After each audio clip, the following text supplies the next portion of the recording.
Thee. Oh wow, are we already connected? Holy cow, I forgot how quick this stuff connects. Hello everybody, welcome back to Pokemon Colosseum.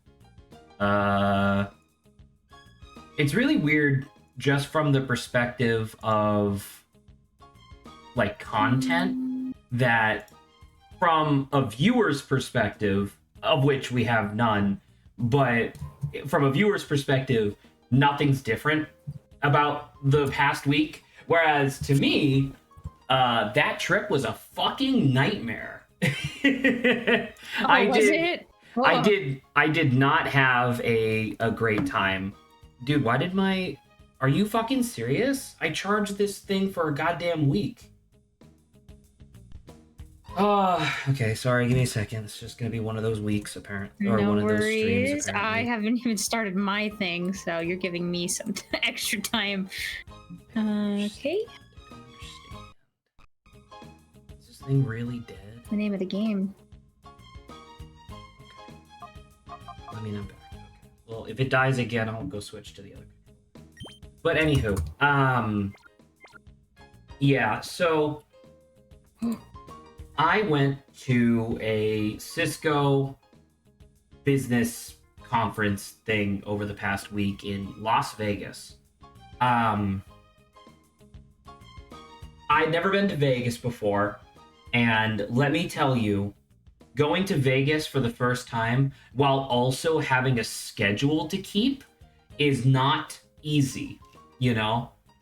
Plus, on top of that, the AT&T team that I've been working with for however long at this point, they were also constantly sending me messages asking me to do work with them.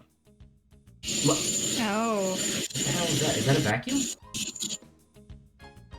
Oh. That may be... Hold on. Let me deal with that. Oh, is that your construction? Yeah, it is. I'll try to adjust it so you don't hear it. Hello, Silverrune. Welcome to stream. But yeah, while Saba's doing her own thing, I guess I'll just keep pontificating about the trip. I want to point out that there were many aspects of this trip that I did not mind. Las Vegas is obviously a beautiful city. There's just so much going on at all times. And man, I lived in San Jose for how long? Like 3 or 4 years or whatever. And it's like, even with that amount of time, dude, there's a difference between like the desert of Central California and the desert of fucking Nevada, dude. Like, I felt every moment of every day, I felt like I was mummifying. It was insane. The actual events and whatnot, I just like, I don't know. I feel very bad because one of the things, so I have like this little podcast that I do with one of my coworkers. I don't know, my camera's blurry by the way, but whatever. I have this podcast that I do with one of my coworkers where man, is my camera just getting blurrier? Like, what the fuck? I hate this stupid piece of shit. Anyway, and one of the things that we said on that podcast was that we wanted to, like, quote unquote, do well at the conference, right? To you know, really optimize our time and value that we got out of it. And every single goddamn event we went to was filled to bursting with so many fucking people, of which I knew none. And it's like, listen, I get that as a salesperson, you're supposed to, you know, schmooze, meet new people, like chat them up or whatever. But there's a difference between doing that and doing that while literally 2,000 people are all talking over each other, you know? And it's like the entire city of Las Vegas, especially when you're in a casino, it's like, it's just noise and lights constantly the entire time. And so it's like, there were many times where, like, during an event, I had to just, like, sit down and just kind of, like, stare at a wall for a bit. And, like, I don't know, like, I had a fucking panic attack that, like, on Tuesday, because it was, like, it was just way too much. Like, one of the event spaces one of the spaces that they rented out was this gigantic like hall called the Hub, right? And it was this gigantic room that had all these different like installations in it for like, hey, go here if you want to learn about customer experience optimization, or go here if you want to learn about, you know, engineering and selling and yada yada, like different sections, right?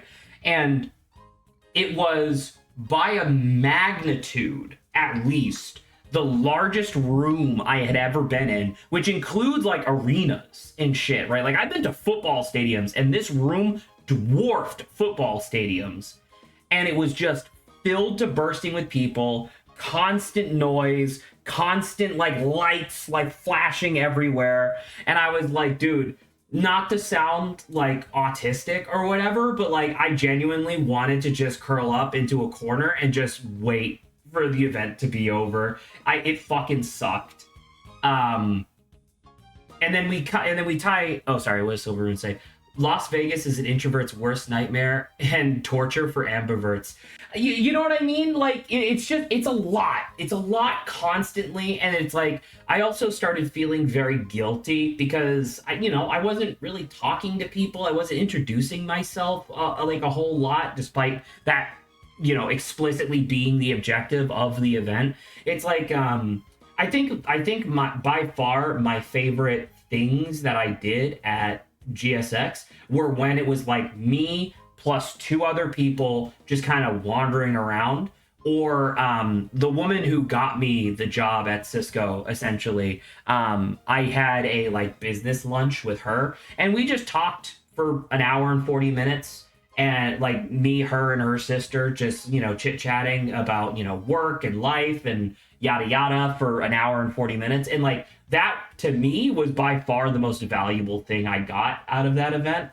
And like another one, like I'm very bad with names, and it's like I meet somebody, shake their hand, they tell me their name, immediately don't remember their name in the slightest, right? But what I do remember is I remember the little quirks about, what they were telling me and stuff. Okay, well, I'm glad that Adrian's here. Hello, Adrian. Hello. Sorry, I am regaling, I guess, Silvermoon and maybe Saba, because I'm sure she's here, but she has construction going I'm on. listening, but that construction's yeah, definitely Saba is currently living in a construction site, so I understand her being on mute. One of the women I spoke to, she was from she's a service seller from Latin America. Her name was Marielle or something like that, I want to say. And she told me the story of how like when she was younger, she started her own clothing store, turned that into a mildly successful fashion brand, was able to then curtail that into a like career as a salesperson for one of Cisco's partners, and then due to her like great performance at the partner, was asked to be a part of Cisco, right? And I was like, what a wonderful story. Just like clearly an entrepreneurial woman who just like made her way through the world, and I was very impressed by that. And then she's like, and so how did you get here? And my answer had to be like, I talk pretty good, I guess. So somebody said, hey, maybe you could be a salesman. And then I kind of just am here, It was just like such a different like narrative, I guess, between the two. Also, sorry, let me adjust. Oh, yes, Adrian, sorry. Adrian just pounding on the door outside. Let me in. There you go. Can you see? Yeah. Okay, perfect. Okay, I need to... Okay, there is Adrian and Saba. I need Saba to be slightly to the side. But yeah, I don't know. I feel bad because I feel like all I've been doing for the past, I don't even know, 2 or 3 days is just complaining about the trip. Where at the same time, like, I got to see Maroon 5 live in concert. I was able to experience Trombone Shorty for the first time in person. Like, I'd never even heard of them before, and holy crap, that, like, I fucking love Trombone Shorty now. You know what I mean? And I don't know, like, we got to see, like, Ryan Reynolds like give like the closing not closing speech, but like there was like an interview at the very end of the whole thing. And surprise, surprise, Ryan Reynolds, not only incredibly attractive, but also like maxed out his charisma score. You know what I mean? So yeah, there we go. Now Adrian's not literally now Adrian's not literally in my face. All right. I don't know. There's a charisma and insane luck, and he fully admits that too. By the way, he's very humble on stage when it comes to like I remember Chuck Robbins, CEO of Cisco, was the one who was like conducting the interview, and he asked like, he asked something along the lines of like, what do you think is the largest contributing factor to your success? And his answers were dedication and the luck that allows that dedication to actually result in something. And I was like, damn, that's a very reasonable answer. You know what I mean? Graceful Brune, yeah. Insane luck, yeah. So, sometimes it's just the weirdness of the luck as well. Here, by the way, and then we'll get back to the game, obviously. But this is my only souvenir from the trip. I just got a $25 chip from the Bellagio.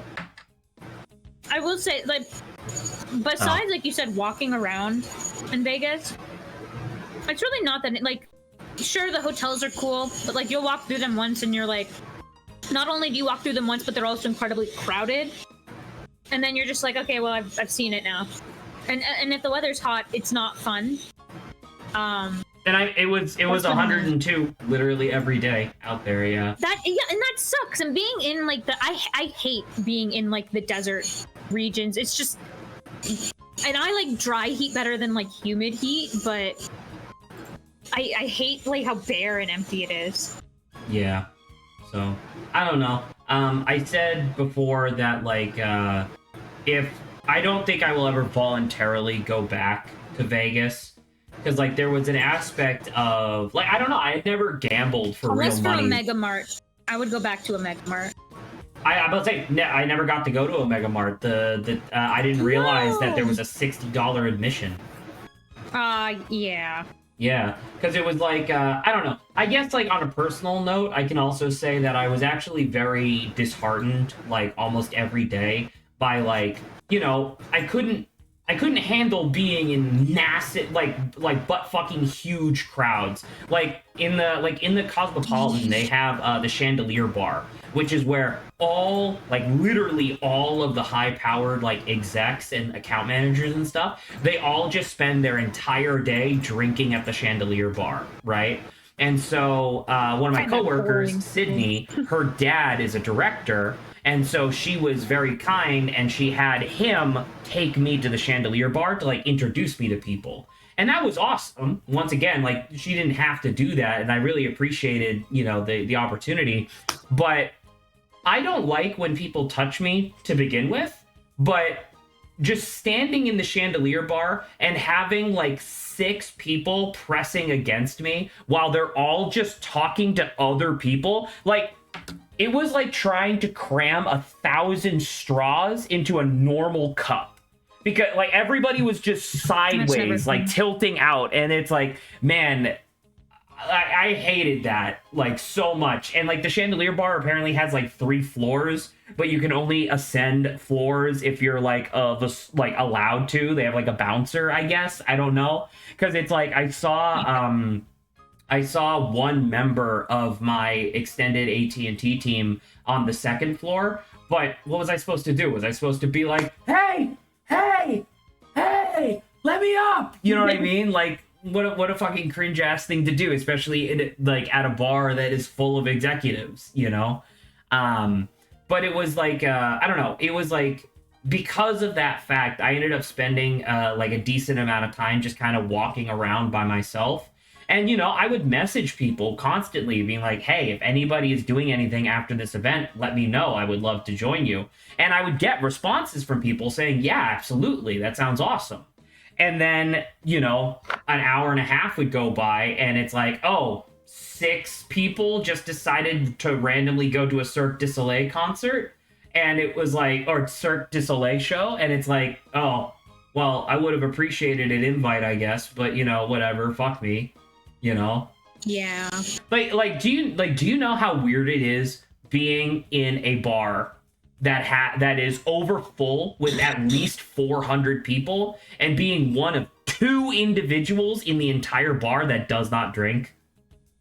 See, you had the audacity to like walk into a bar. Like, I don't think I would walk into the bar. But that was the the event. Like, I literally had to be there. Because like once again, I don't like what was the thing? Like, there was a thing that's someone posted online a while back, which was like the idea that every social event is drinking. It's just drinking, and I'm like, that's really, another reason like, I don't like Vegas. You know, and it's like you know, like after the events or whatever, people will go out gambling, and so I discovered, surprise, surprise, I hate losing money, so I didn't like gambling that much, you know. Oh dang it! Oh dang it! Oh dang it! Correct, Adrian. That was essentially me. So you didn't make $2,000 like I said you needed to. Yeah, well, sadly, no. You were going to be $2,000 short for the coming days. Be wary. Be wary. I would say, I believe I walked out of the Bellagio on the final day down $105. Ooh. And that's only because you quit gambling, clearly. If you only Alright, give me gambled 1 second. more, you Not would only need did I more just drop money. my You're part of the poker 99%, chip, but I Zach. also need to go change out the controller. If Nice, somebody goddamn. would mind, I would really appreciate if somebody could try to remember what the fuck we were doing in this game, because I genuinely don't.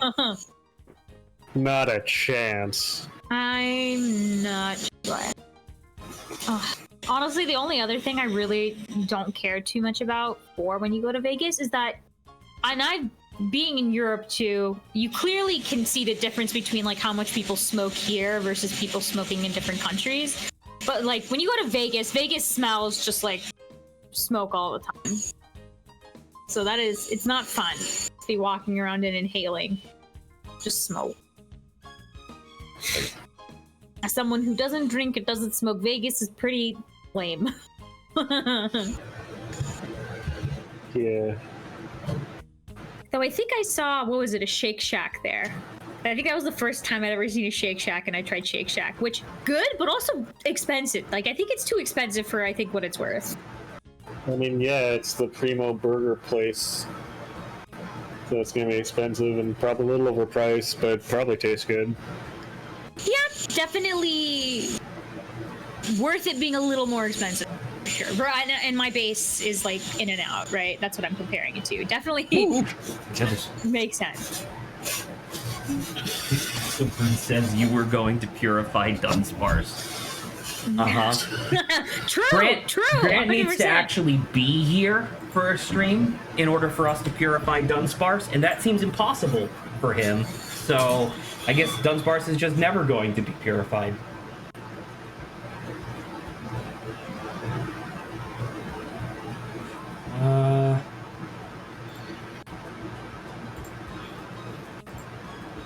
Go.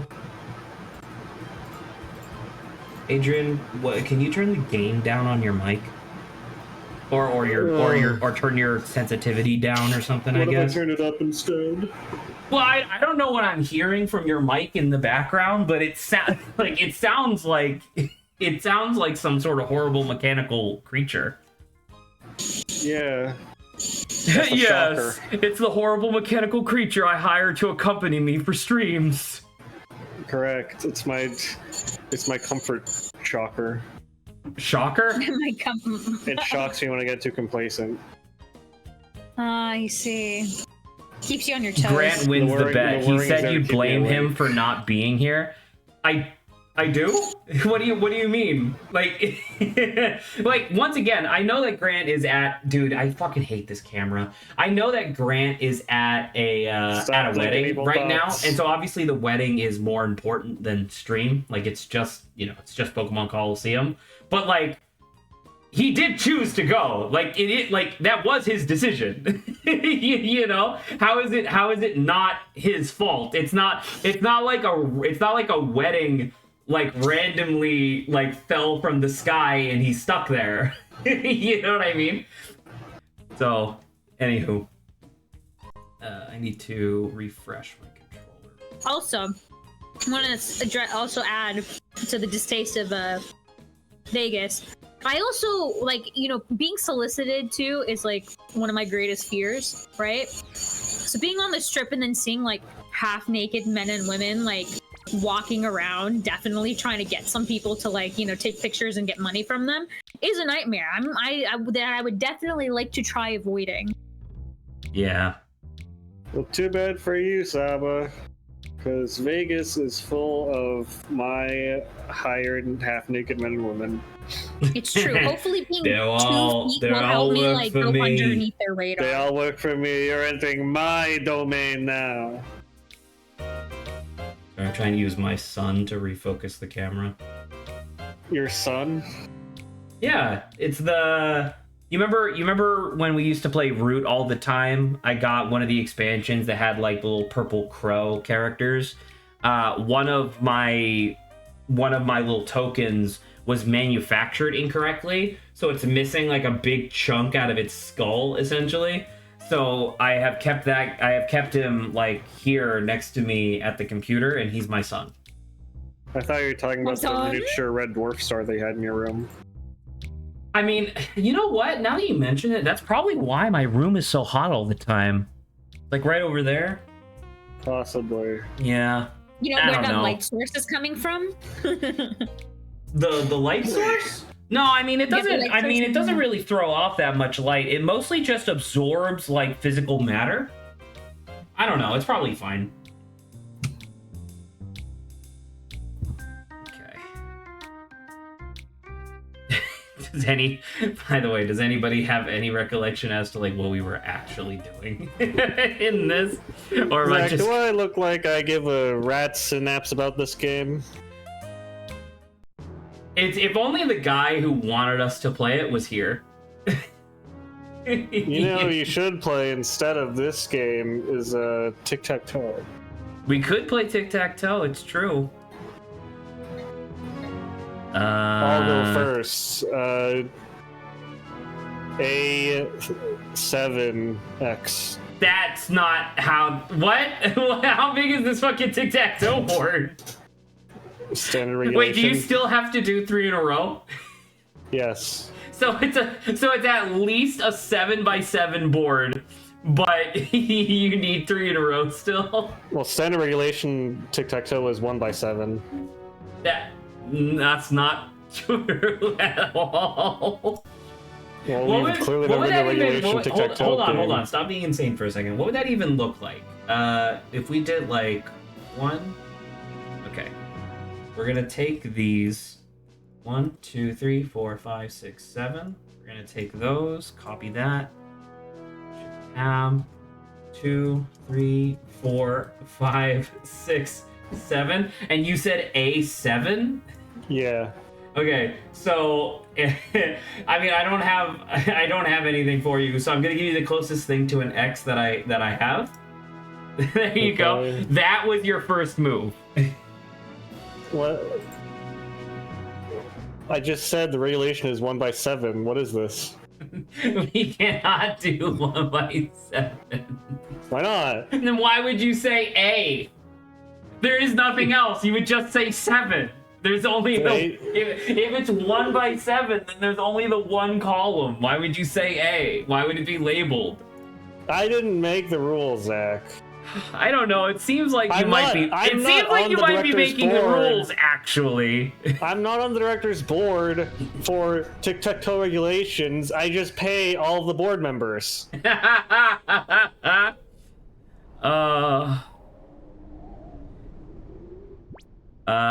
Okay. Jail key, subway key, main gate Just- key. I just Yes. remember magician's break. Yes. All right. I remembered what we were actually doing. Well, You because can- I didn't. You can thank me for progress. One of these days, Zach, I will successfully mail you one of my many orbs of confusion, and then I'll steal all of your wit away from you. All of your wit. It's my Postman only. keeps fucking losing them because he gets confused by the orb. Wait, so please, so the orb of confusion has two objectives. Hypothetically, it has a. Oh, I need to go back. It has a. It applies confusion, obviously, to those that have possession over it. But then you can also use it as a conduit for like stealing intelligence. Well, not literally. I just meant that it'd be stolen away from you and shunted into the ether. Oh, forever. as in I would not have it. Yeah. Okay. I mean, I guess I get that. One of these days, Zach, they'll successfully mail an orb of confusion to you. It doesn't affect me because I built up a tolerance to it, you see. You're confused all the time. Correct. Ooh, 3 revives. Lovely. Thank you. I like the idea of you mailing me so many orbs of confusion that I just start playing like marbles with them. Well, if they arrive, then you'd be confused. I mean, I'm confused in general. Right, but you'd be even more. Your wit would be reduced to that of, well, mine, because I'm already confused. There you go, Adrian. What does you know how like they try to give you like descriptors in TTRPGs of like your average person has like blah blah blah intelligence, right? In like a TTR, like your average citizen has like 2 intelligence or whatever, right? Yeah. Plus 2 or just 2 Sorry. Plus 2 intelligence or just 2 intelligence? Oh, yeah, plus 2, like as in like positive okay. 2. Yeah, positive 2. Right. What I want a descriptor of what a person with like -10 intelligence would be. You mean like in D&D? Yeah. Well, yeah. Well, I mean, Pathfinder also has intelligence, but I don't know if it works the same. It's similar, but traditionally, if you have... So, like, -4 is, like, bestial primal instincts, not really any intelligence capacity whatsoever. -5 is traditionally for objects or dead things. What's -10? I don't know. You suck the intelligence from things around you. You have become an intelligence vacuum. I would say, like, also really not being aware if people are, and obviously I think, you know, dropping hints, right? If like clearly their body language is uncomfortable, or like if anyone looked at your face, they would tell like you're not having a good time. Like those people can't see that. I just established that -5 means that you are either dead or an object. So I think that having bad social awareness is kind of implied. I'm about to say, and also having bad social awareness, wouldn't that just be charisma? Kind of. It's a mix. It's like wisdom and charisma. I like to think that Saba has, like, I don't know, maybe like a +3 to intelligence, like a little higher than average, unless she is doing a puzzle with an obvious solution, at which case she gets set to -10. I mean, the baseline scale is such that +0 is like the default, and then +4 is like comic, like street level comic book superhero. So like Batman might have a +18, or sorry, no, +4 depending on the comic. +18. +18 would be reserved for deities. In Pathfinder. +18 your god. In D&D. Oh, okay. I think the Tarrasque has a +10 in strength. Really? Something like that. It's a giant fuck you, like, magic T-Rex. It only has a +10? I mean, that's before you add proficiency modifiers and whatnot, but yeah, it has a +10 to strength, and then has a +19 to hit with attacks. +19? Yeah. Okay. How easy do you think it'd be to hug a Voltorb? I mean, these Voltorbs seem pretty tiny, so this one seems pretty good.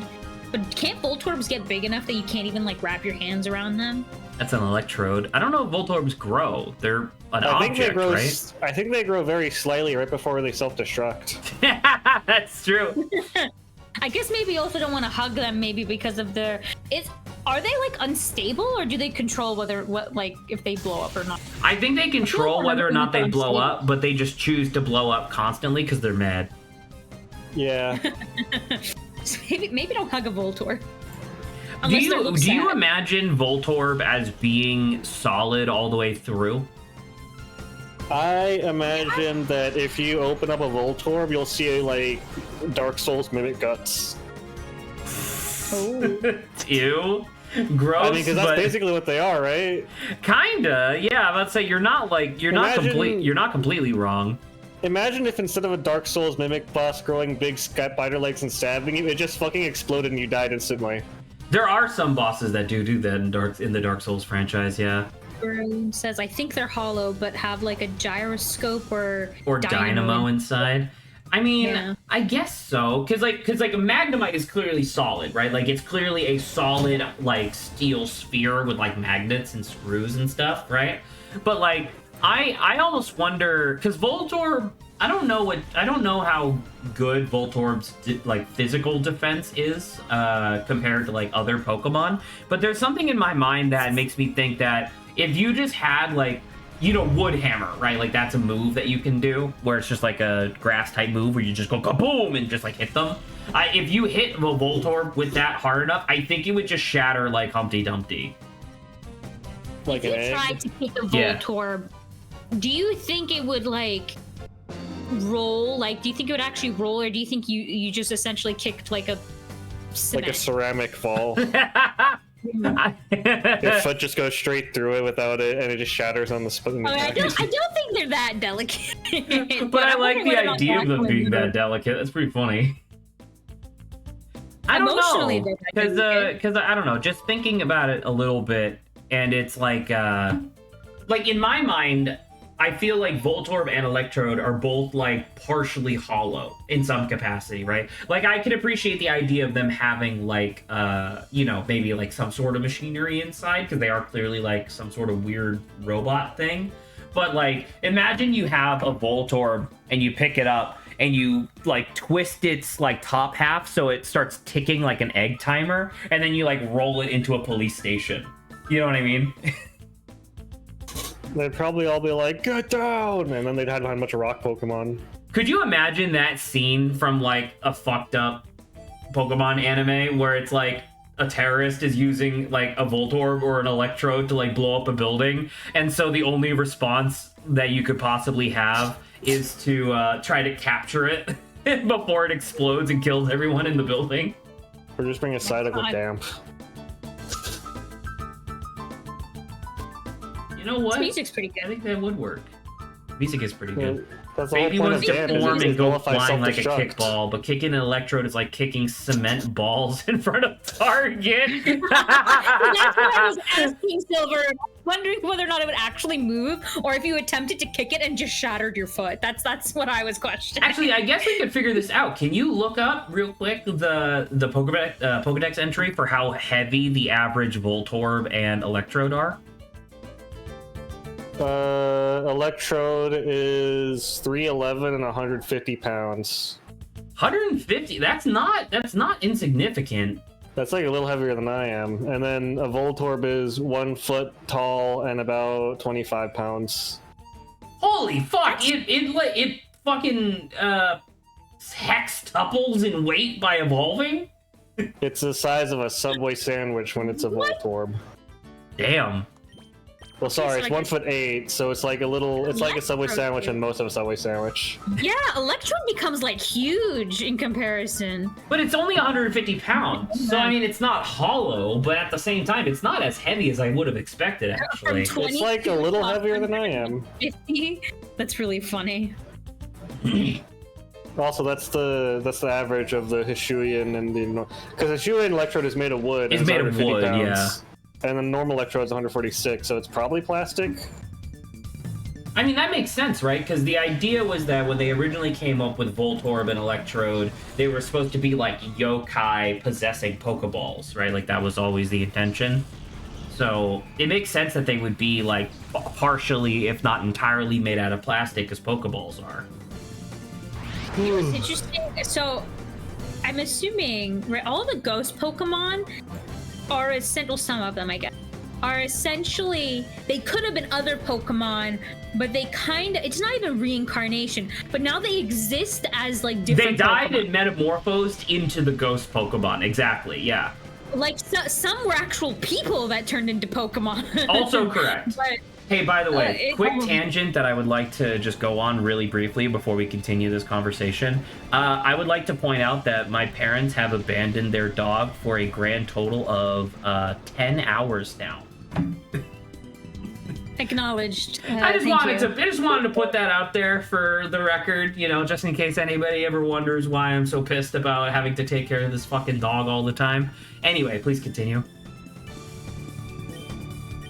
I don't know what we're talking about. We were talking about the idea of like how living things in the Pokemon world will often just turn into a species of ghost Pokemon despite like not connecting to them. Exactly. So not only do ghosts exist, but ghosts can come back into the physical world and just live out their lives again as different Pokemon. Like, do ghost Pokemon die?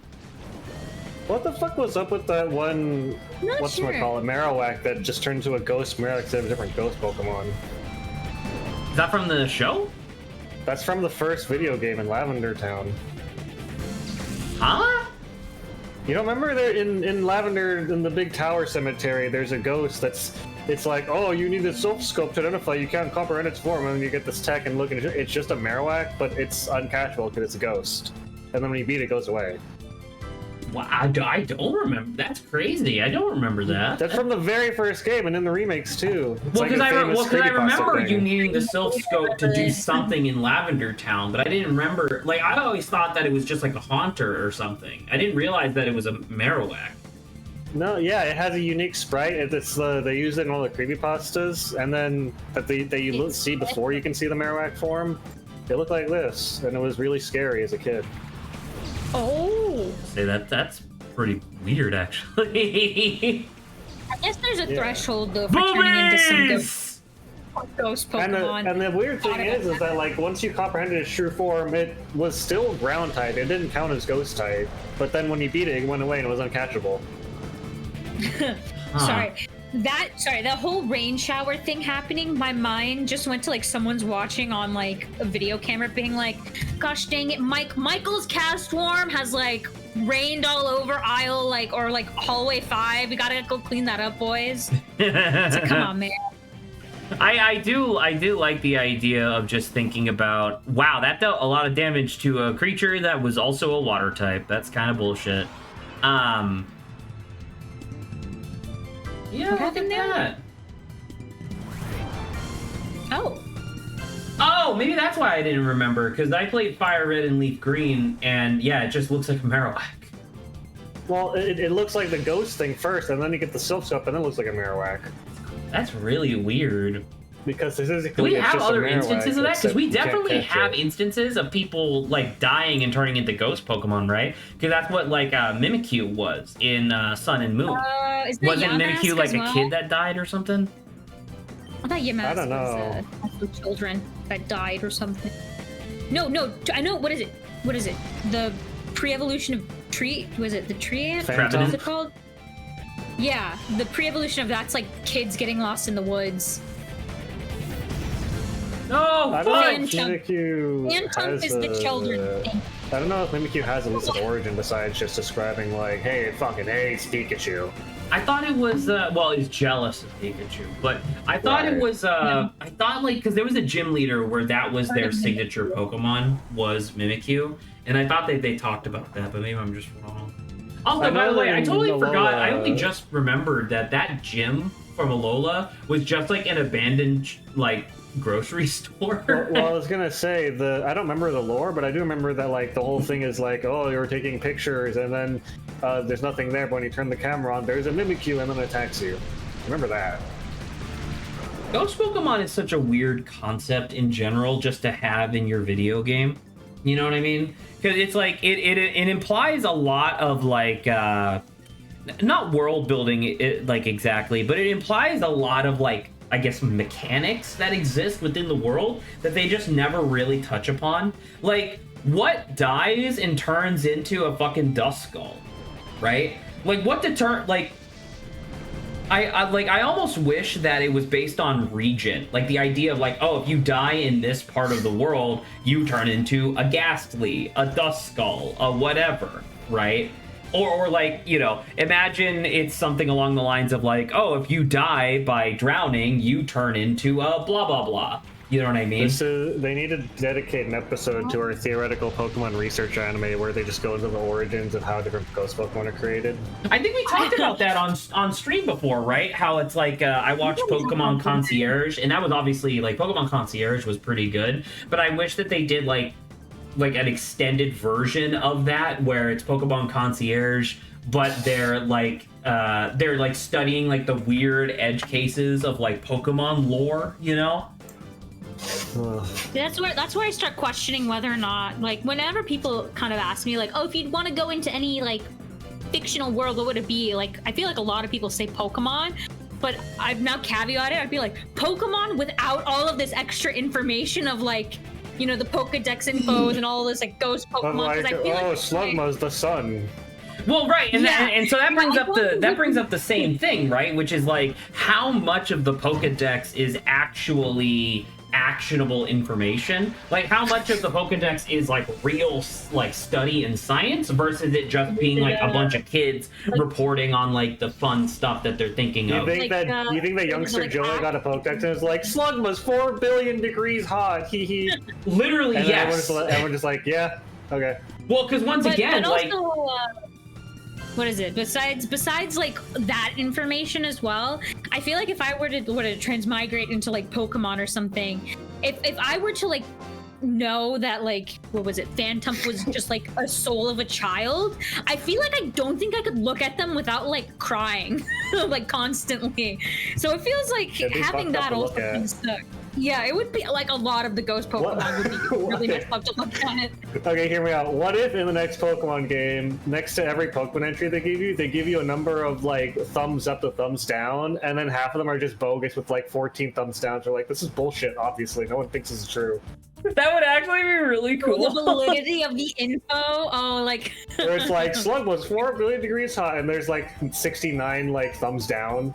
How actually, now that you mention it, that actually would be kind of an interesting, like, evolution of, like, the Pokedex within the universe. Of, like, a Pokedex where it's, like, every Pokemon, like, Pokedex entry is essentially, like, its own, like social media page, and people submit their own factoids, and people just, like, upvote and downvote them. So, like, the most accurate and cool facts go to the top, and you can scroll down to the bottom, and you can see, like, you can see, like, stupid stuff where it's like, Squirtle is short with 14 cars, 4,000 thumbs down. Right, exactly. Like, that would actually be kind of interesting, because then you could get, like, I don't know, like, you could get, like, imagine you go to the Pokedex entry for Pikachu, and every single, like, it has way more factoids than everything else. Like, Pikachu, Charizard, like, the Lucario, like, all the super, like, popular Pokemon, they all have, like, way more entries than the other ones, and every single one is, like, 10,000 upvotes or whatever. And then you get to something that no one gives a fuck about, like, I don't know, fucking Cacturn, and it has, like, one entry with one downvote.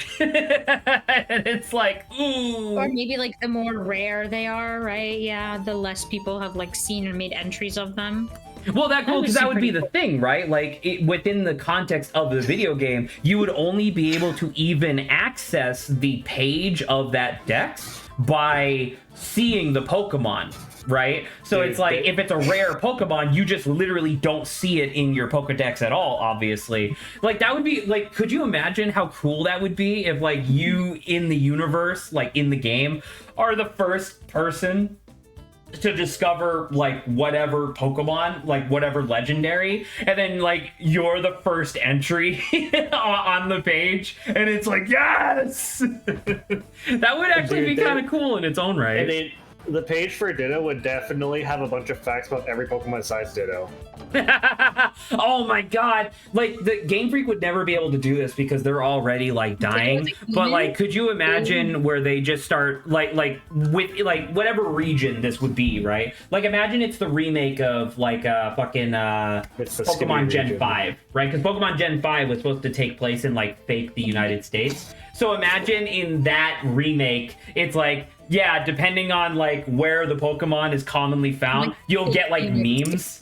Right? Because you remember how like the desert is like I remember the desert being like right outside fucking the equivalent of New York City or whatever, Castelia City.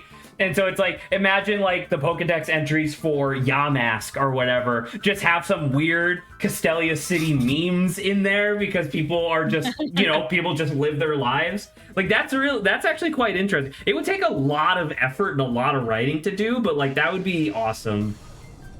The amount of people denying the existence of insert rare Pokemon here, dude. Like the fucking like Suicune deniers, right? Of like Suicune bullshit. They would definitely have one where it's like photographed though. Like if you see it via photograph. They would definitely have one where it's like, oh, Steel is scientifically proven to be the cutest Pokemon ever, and it's just like has a billion upvotes. It's a war. It's a war in the chat in the comments about like. They have no. Yes, it's spherical. There's definitely Pokemon where it's like it's all this cute like, oh, my grandson has one, like 50 upvotes. Right. Oh my god. See, this is actually incredible. So Saba, to answer your question of like I could imagine that, right? So like it's kind of like on Wikipedia, because on Wikipedia there's like you know, like for example, for the Wikipedia page of like oak tree, there's actually like 7,000 pictures of an oak tree, but you only get the one in that main box, right? And that's because that one was the one that the moderators like determined was like the most like realistic and common depiction of an oak tree, right? So imagine it's the same thing where it's like you have like a sub. Now we're putting way too much effort into like the Pokedex sub system of the game, but I think it'd be really cool if you can have like forum like votes where it's like, I think we should use this picture of Macargo, and it's just like a Macargo like falling from the ceiling because it slugged its way up the wall and onto the ceiling, and now it's falling. And that submission has like 100,000 upvotes, and then somebody like takes a blurry ass like Bigfoot photo of like, God, I don't even know what it would be, but like, you know, whatever mythic, like they take a blurry ass photo of like Celebi. And people are like, stop, it's such a hoax, bullshit, get off the website, you know? Isn't that basically the premise of Pokemon Snap? Perfect, actually. Like, you know, now we can start taking the weird like side games that are never relevant, and it's like, hey, there you go. Now we actually have a reason to be photographing Pokemon because we need to make this Pokedex better. Could you imagine if they like very subtly implied that like there's one user that has all the best and all the like front page pictures of all the Pokemon Pokedex, and they subtly imply that that's the canon Pokemon Snap protagonist? Oh, but everybody has like their own like username, so it's like pseudo anonymous, and you're not quite sure. Dude, that'd be sick. They would establish characters that you only know them by their username and their Pokedex entries. Dude, this is, oh man, I'm so like, I'm actually getting a little giddy. I wish this was real. Oh yeah, it's all coming together. Oh, it's all together. What a man. We're gonna have to rewind and see. I think it was definitely not me, so it was one of you two. Whoever like first suggested the idea of it being like, you know, what if you started ranking the like submissions for Pokedex entries and you know the conversation like sprung off from there. God, that's such a good idea. All right, no more Leer.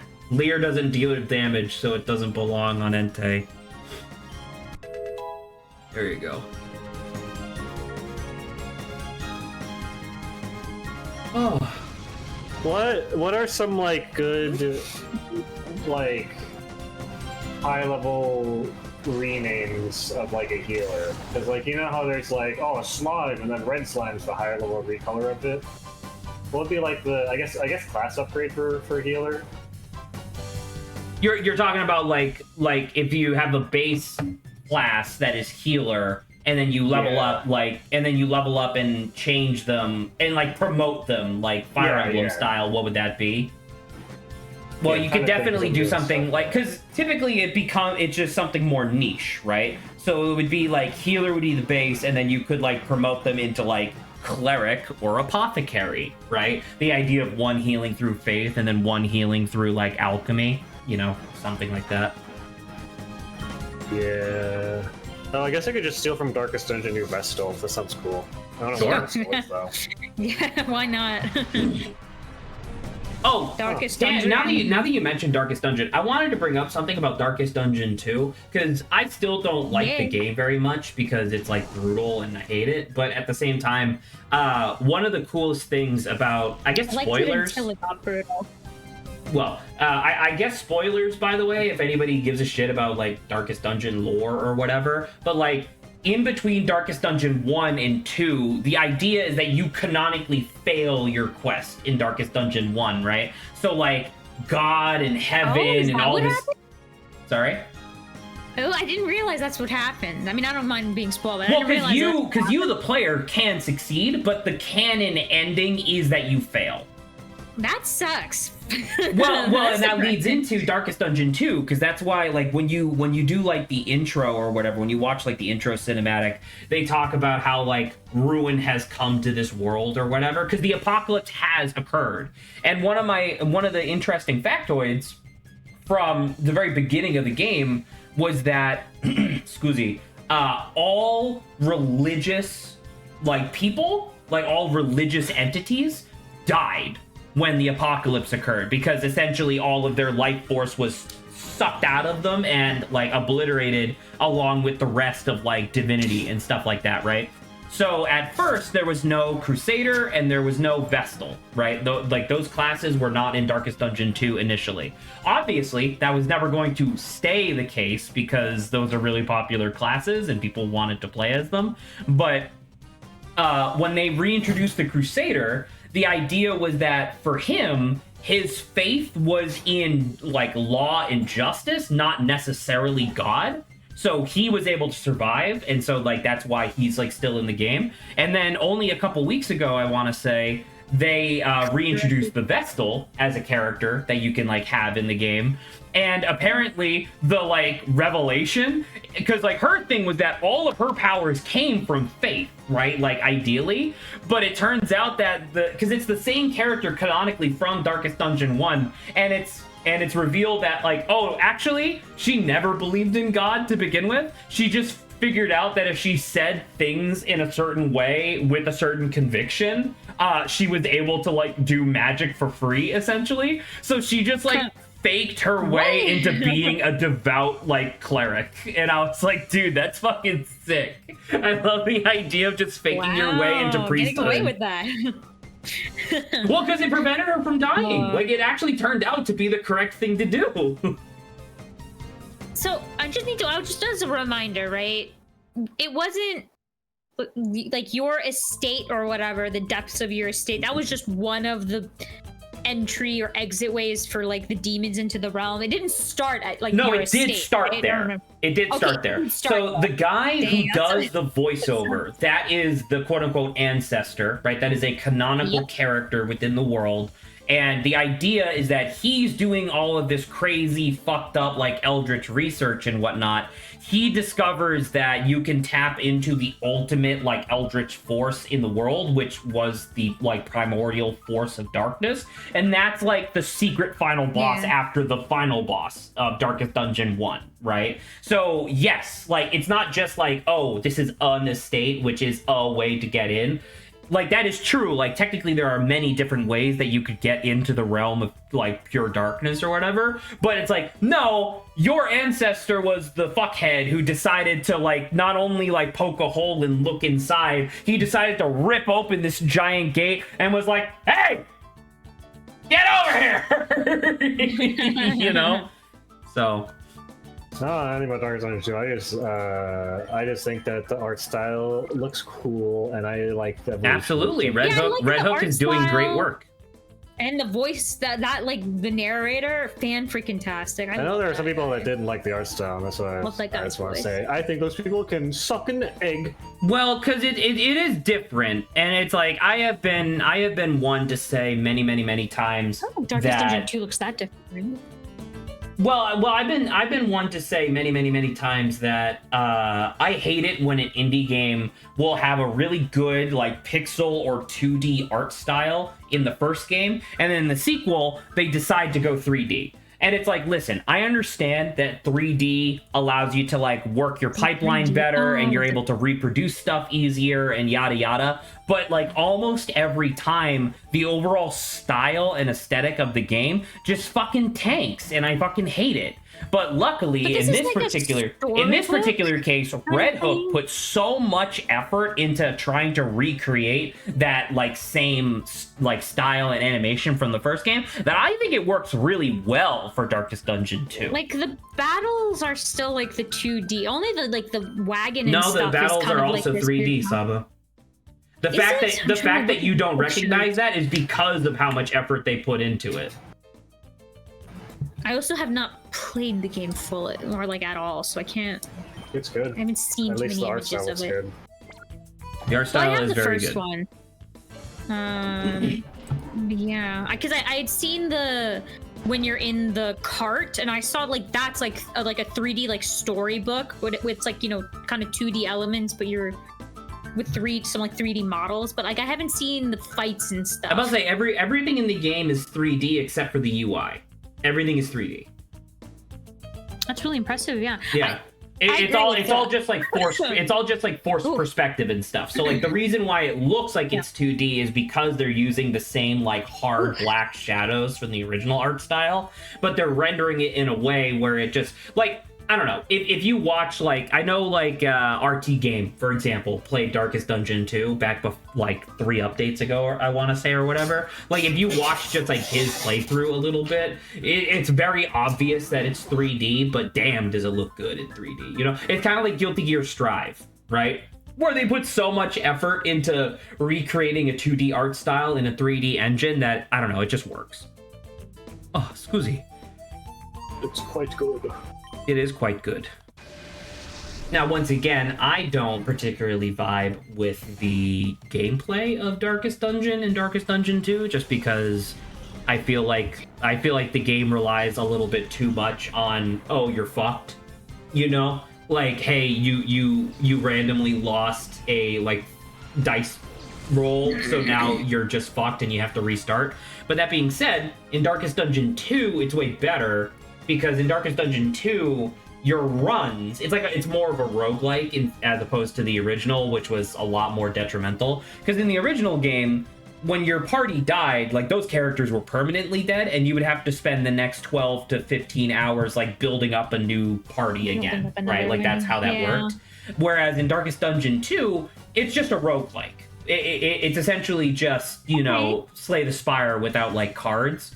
And so each run, when you try to get to the top of the mountain to do the final boss, I want to say a run can be anywhere between 3 to 4 hours long, which is obviously insane. But that's better. That's better than having to like in Darkest Dungeon 1, if you have a team that goes to victory, that run where you win only takes about an hour and a half to 2.5 hours, right? In Darkest Dungeon 1. Because I maybe didn't mind permadeath, but I didn't get far enough into maybe where like it started to really piss people off. But hearing what happens in like the final boss, I'm like, oh nah, man. I don't. Oh, you're talking about how every 3 turns it just insta kills a character and there's literally nothing you can do about it. Like I really enjoyed playing it at like the start of it, right?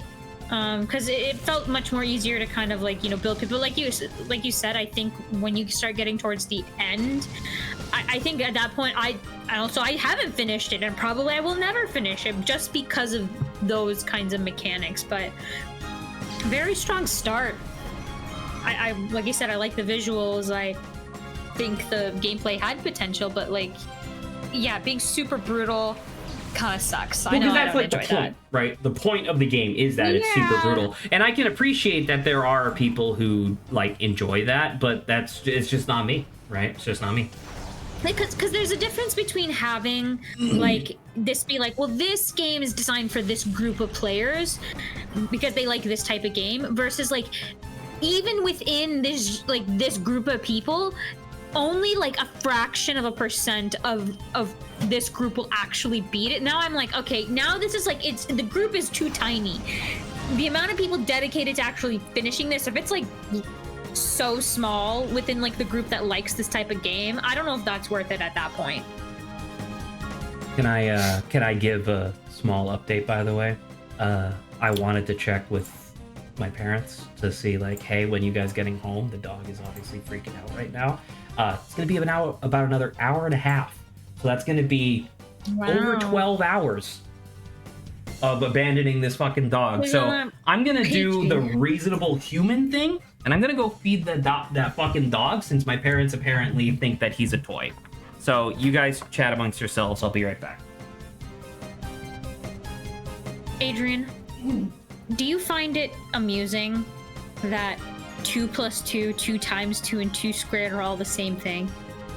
I don't care much for math. Reasonable. The only math I care about is 69 and 420, 420. and 8008. I just found it really amusing because someone had used like the reference of it's like these two people's relationship was so good that instead of 2 + 2, it was 2 × 2, and then like they stopped because they realized that the outcome was the same thing. I think it was just like, oh, instead of a plus, right? It's like the how good it was like a multiplication instead of plus. It was exponentially better instead of just like marginally better. Wow. But the numbers they used were stupid because 2 just all ends the same way. Yeah. So that was really funny. But yeah, if you ever want to use any numbers to prove a point, just don't use 2. Probably not. That was really funny. Okay, I have like a exciting, banter idea that I want to get to, but like maybe I can prep you, Adrian, for this. What is the preparation? Fill me in. The preparation is our conversation previously about what we would be as bosses. Okay. Okay, you recall that conversation? I do. Okay. Now, based off that conversation, we have an understanding of what we would be as like bosses, but what would our boss theme be? Like musical theme. And like what genre of music? Is it intense? Is it like soft? Like I want to know what kind of music. I see where you're going with this, yeah. Yeah. That is what we need to think about now. I think I have a bit of an idea, but I kind of want to hear like if you guys are like, I'm gonna do EDM or techno or like, what genre? I have to remember what the hell my first. Didn't I say that I'd be like a goblin at first, and then like a goblin in a mech? Yeah, I feel like I'd be defeated early, but then I would come back. I feel like that's what you said. Yeah, that sounds familiar. So I guess I'm just thinking of Undertale, where the Papyrus has like his lame version of his theme and then his actual version of his theme when he reveals his blue attack. So do you like the idea more of it? You start off the first time we meet you kind of simplistic, but then the second time you show up, it's like a lot of different It'd stuff. definitely be like the same melody, but then like the second version of way more instrumentation, sound way more intense and loud. Okay, are you thinking like synth, like real instruments, electronic? What's happening here?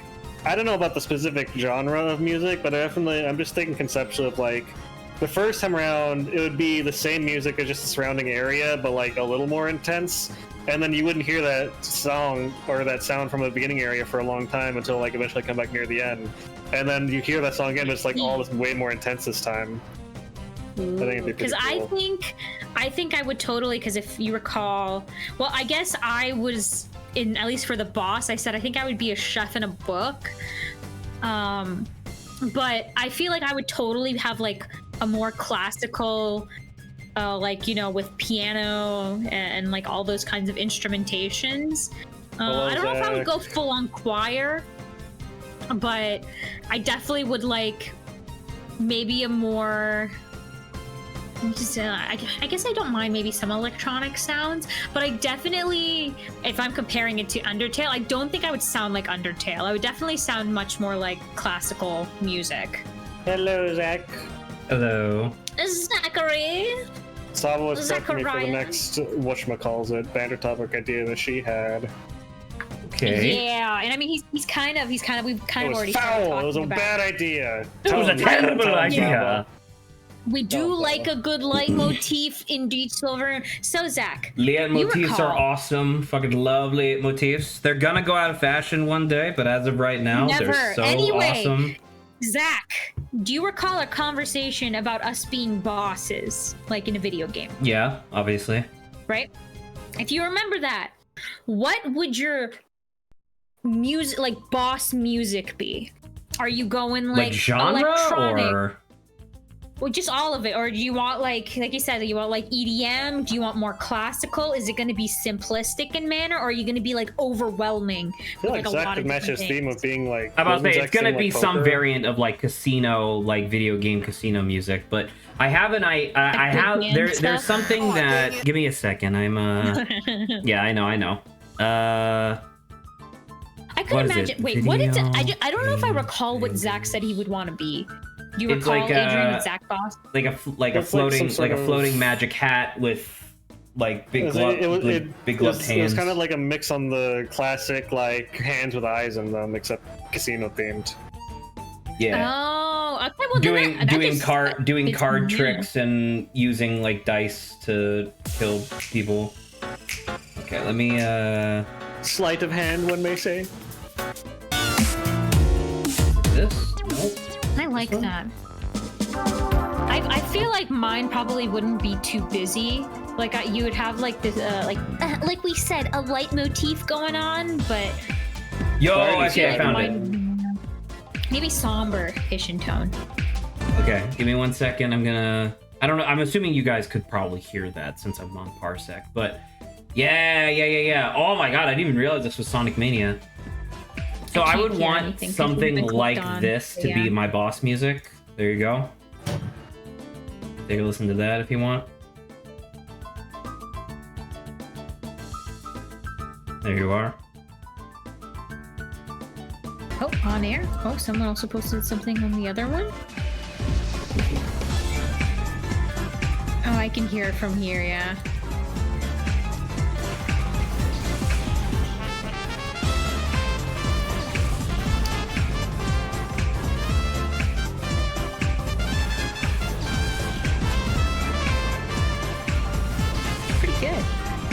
You get the idea, but something like that.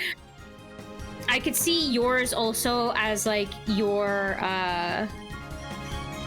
what is it? As your health goes down as a boss, like it becomes more busy and like it would become jazzier. It would go from being it would lower in percussiveness and increase in jazziness, I guess. In jazzercise. In jazzercise, exactly.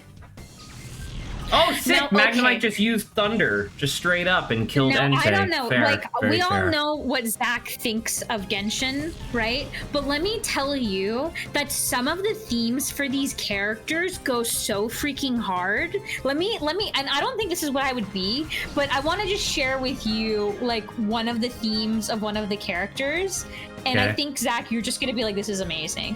Okay. Let me go find it. I'm so excited about it. I need to.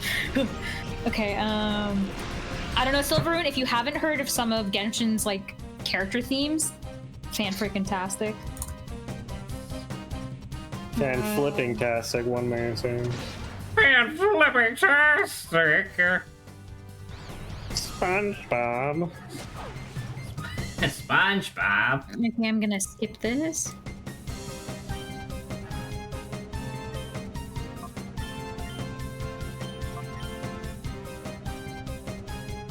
Okay, and I think Zach would appreciate this one as well. Copy video URL. Funny enough, so this is for the Hatsune Miku looking character. Okay. I'm Donald J. Trump. She's and I like approve this 1,000 message. years I old, just 100 immediately years cut to a old. Trump ad. I thought you were pranking me for a second. My No. boss theme is just a Trump ad. Oh. No. And this isn't for me, but like, I want my like this level of quality for my thing. Oh, that's kind of fun.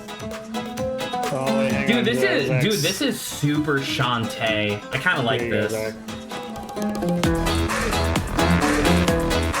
Oh hell, So, Saba, this is just straight up Shantae music. This is actually, this is fucking sick. I love this. I know! This is one of my favorite characters. And this is for like a 4-star character out of 4 or 5 stars, right? This is a 4-star character. Oh my god, to me. the beat just dropped. What do you think of mine?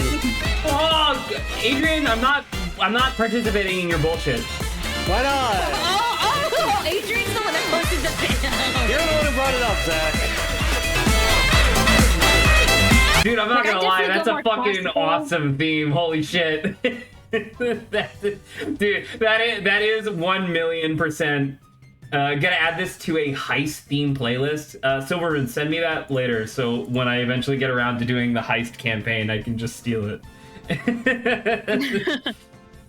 Dude, fucking sick. All right, fine. I'll share some of like my favorite Genshin themes with y'all. Maybe hopefully you'll like them. What the fuck? Trump just going, oh! Here you Oh! go, Silveroon. This is Zach, the. you need to read the description. Look at the description of No, the this tweet. is like more. What is it? Techie. Trump, you But- bad kid, he turns vibrator to mag. Oh, God. That was, that was something Okay, from and Vegas that I thought was then- very interesting as well. Well, not interesting, but I don't know. It was a thing that happened that I don't know. It's a thing to remember. We went to Old Vegas, which is Fremont Street, which is incredible, by the way.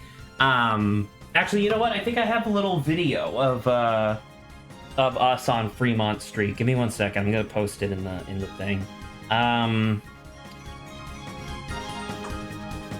Who's posting shit on air? Is this a different? Okay, this is a different thing. Okay, these are 2 different things. Okay, so Saba's These are just 2 now. different So Saba's themes, just now and then- polluting the on-air chat. Got it. I'm providing 3 just to show you the difference in like different styles of music in this game. I just posted a video. That is Old Vegas. That is what that looks like. And Old Vegas was by far like the most visually interesting like place that I went to in Vegas. But while we were there, once again, I don't drink, so I'm just kind of there, just trying to make sure that people aren't, the guys I was hanging out with, just trying to make sure that they're not, gonna be spending like thousands of dollars on blackjack. You know what I mean? Like that type of thing. But as we're walking, there were a couple of we'll just they're officially called escorts, right? And you can tell who's an escort by the fact that they're like looking around. And it was just very funny to me because of the 4 dudes that were in the group, right? One of the escorts was like making eyeballs at me, like giving me a look. And in my mind, I was like, lady, you had a 25% chance, and you just so happened to pick the absolute worst person to try to solicit for sex. like from a business case, you should have done better. I'm sorry to tell you. And it was just very funny. All right. Don't I have revival herbs? I do. There you go. Okay, cool. So revival herb on Coca. Yeah, no, I was saying to Silver, Zach, it's one thing for me to convince you to play Genshin, okay? It's another thing for I'm not me to gonna play convince you that Genshin. you should listen to some of Genshin's music. I would okay? sooner do that. I told you before, there's a lot of stuff about Genshin and Star Rail, Impact, whatever, that is interesting to me. I just wish it wasn't in like the most predatory game I have ever seen. Yeah, well, yeah, that's what I'm saying. I'm not gonna Fuck convince you. you, dude. Are you Like, fucking serious? God damn, fuck this game. How dare they? How dare they destroy that? But anyway, yeah, it's one thing. Like, I know I'm not gonna convince you of that, but I will convince you that its music is fantastic, and that it is worth listening to. Oh yes, and you posted 2, so let me listen. I'm Donald J. Trump, and I approve this Same message. fucking Trump ad. God damn it! I fucking hate this state. Wait, hang on. Hang on. It's the same Trump ad you say? I'm on my second video of that. How about your second video? I'm trying to listen to some of garbage music. Give me a minute.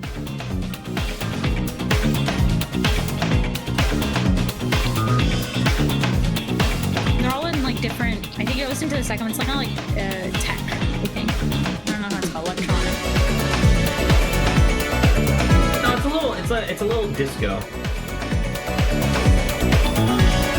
Cognition of epochs. God damn. Okay. And all these are character demos, character songs, themes, whatever we're talking I'm about saying this is it's a little disco going on. Not exactly electronic, but you know, okay, I get it. And what's the third one? And then the third one's like dubstep. Oh my god, I fucking hate Everyday living in this prices are too motherfucking high. state. the God damn it. ads. Why is it a nippy bout? It's because it's like This must boxing, be a guys, cold like, character. No, actually, it's pretty cool. But like I said, it's boxing. But the drop in that one is really good.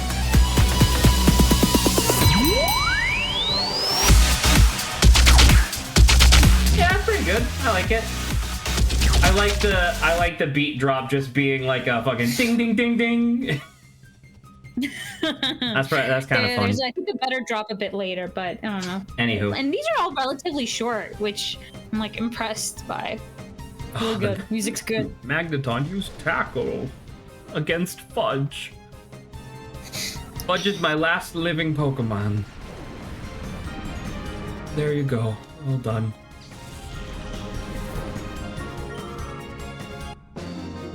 There we go.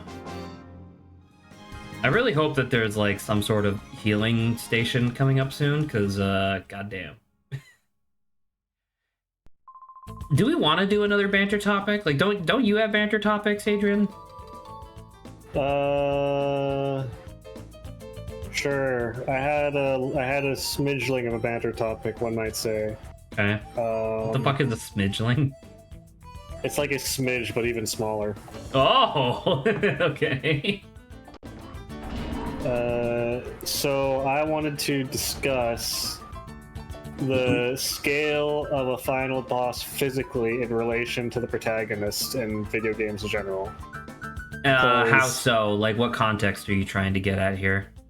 Just like how big the final boss is compared to the main character. And I think that I'm gonna propose a hypothesis, which is that the more like intimately emotionally connected the main characters to the final boss, the closer they are. The closer they are in like, size. weight Absolutely. category.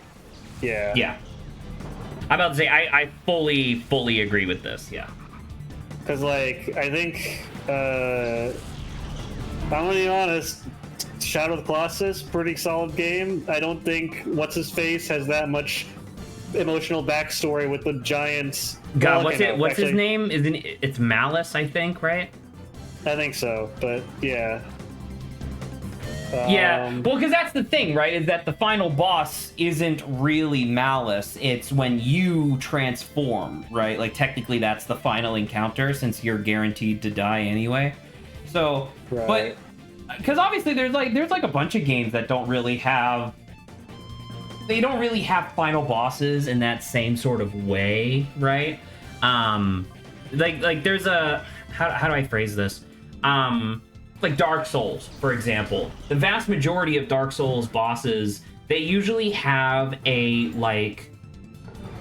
Most of the Dark Souls games will have a final boss, but then they will have, like, a secret... Not even secret, but they'll have, like, an alternate boss that is way more difficult than the final boss, but they're optional, so that's why they're allowed to be way harder, right? Like, the final boss of Elden Ring is, like, the Elden Beast or whatever, right? And that's, like, a tough fight in and of itself, but fucking Melina, or not, no, Melina's the Finger Maiden. What's her name? Millennia?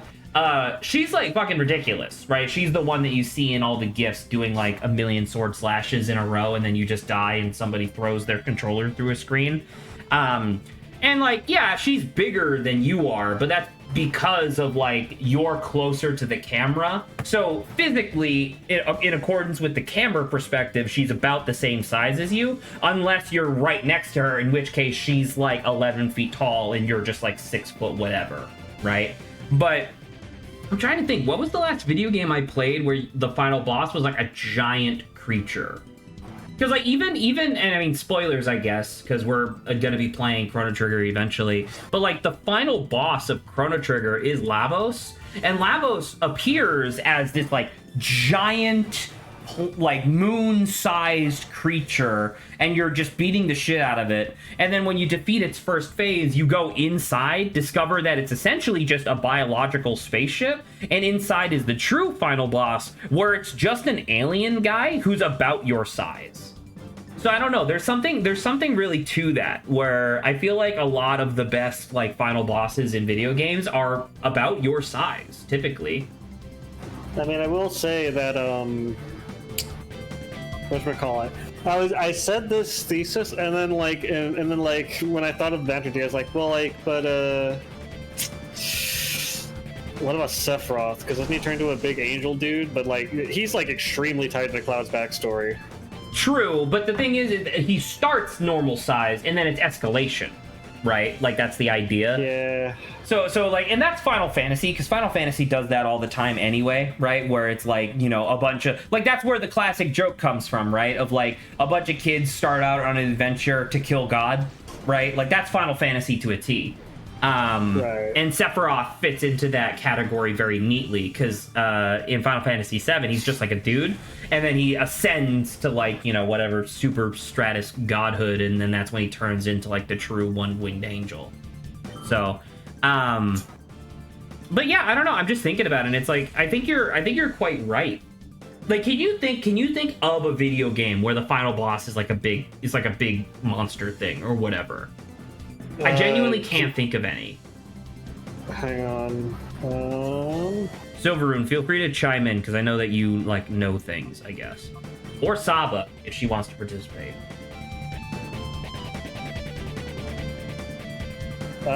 She's deep. She's in a deep conversation with Silver. Right now, so she can't. Kingdom Hearts 1, your the final boss turns to a boat.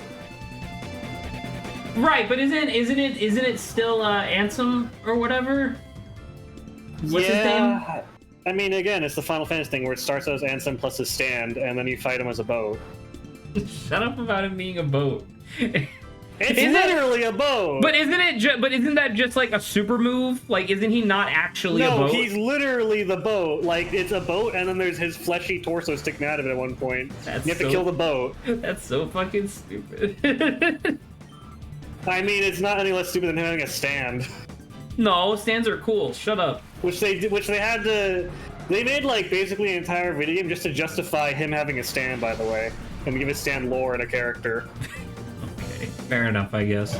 Like, imagine if JoJo had an entire, like, prequel part where it just details Star Platinum exists before Jotaro and, like, Star Platinum's history. Okay, that's actually a good explanation, because I know exactly what you're trying to get at. Right? Like, they didn't need to, and they're like, what if his stand was a character? What if your stand had a whole thing going on? I remember all the synapses they could afford for that year. I remember back when I was asking Grant to like help me on a JoJo's project. I was just like trying to dream up like what my, this is before part 9 was like real. So I was like trying to make something up or whatever. And I mean, this is a little inside baseball, but I just wanted to talk about it, I guess. Stands are the manifestation of somebody's soul, right? Is the idea, or like their fighting spirit in a literal sense.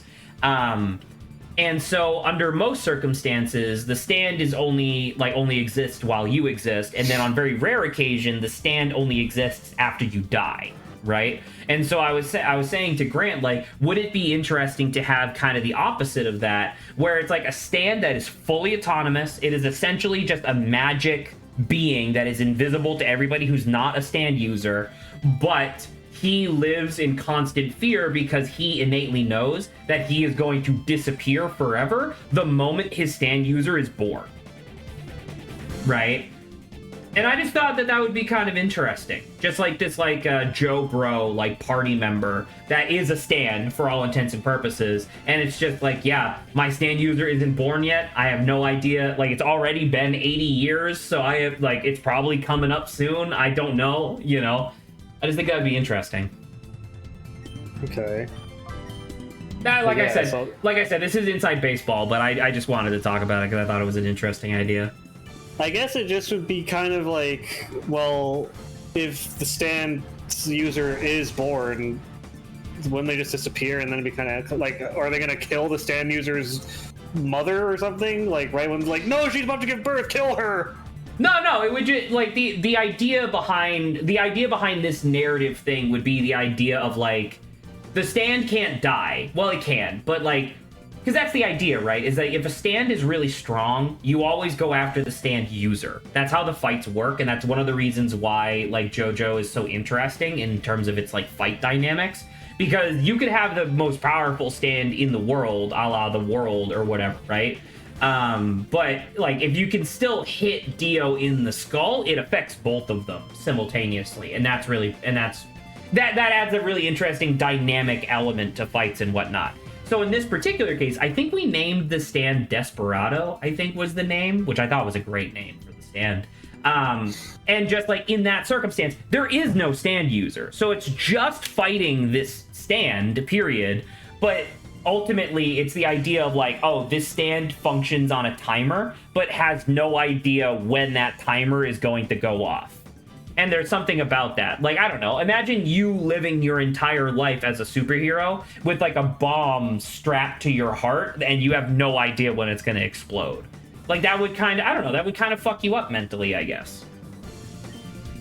Yeah. Oh my god, this fucking Murkrow. Oh. Saba was back for literally 2 seconds and then she's gone again.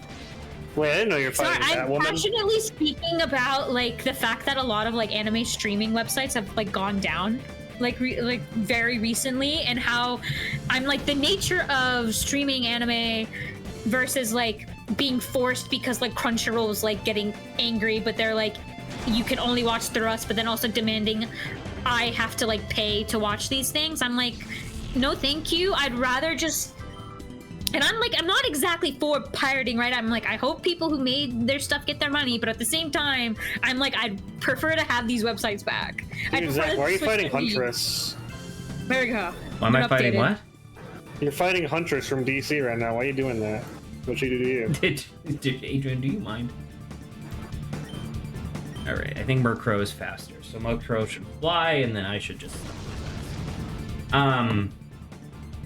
Anyway, we don't have to keep talking about the JoJo thing or whatever. I just wanted to bring it up, I guess. I don't even remember what exactly inspired me to bring it up, but regardless, yeah.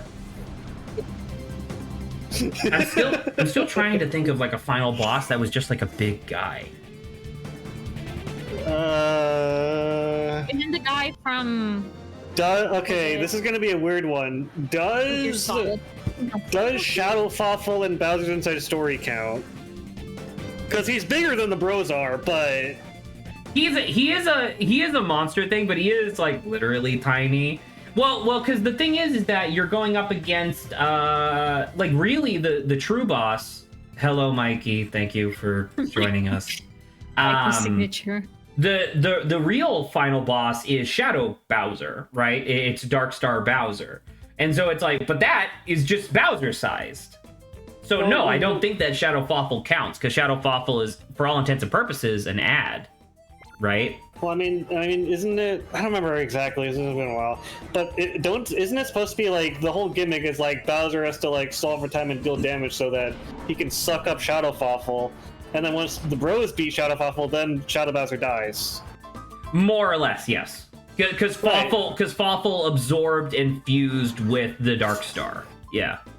Right. So, and like, again, literally tiny because inside Bowser, but like the Shadow But it Fawful is a bigger considerably creature larger than the bros are, yeah.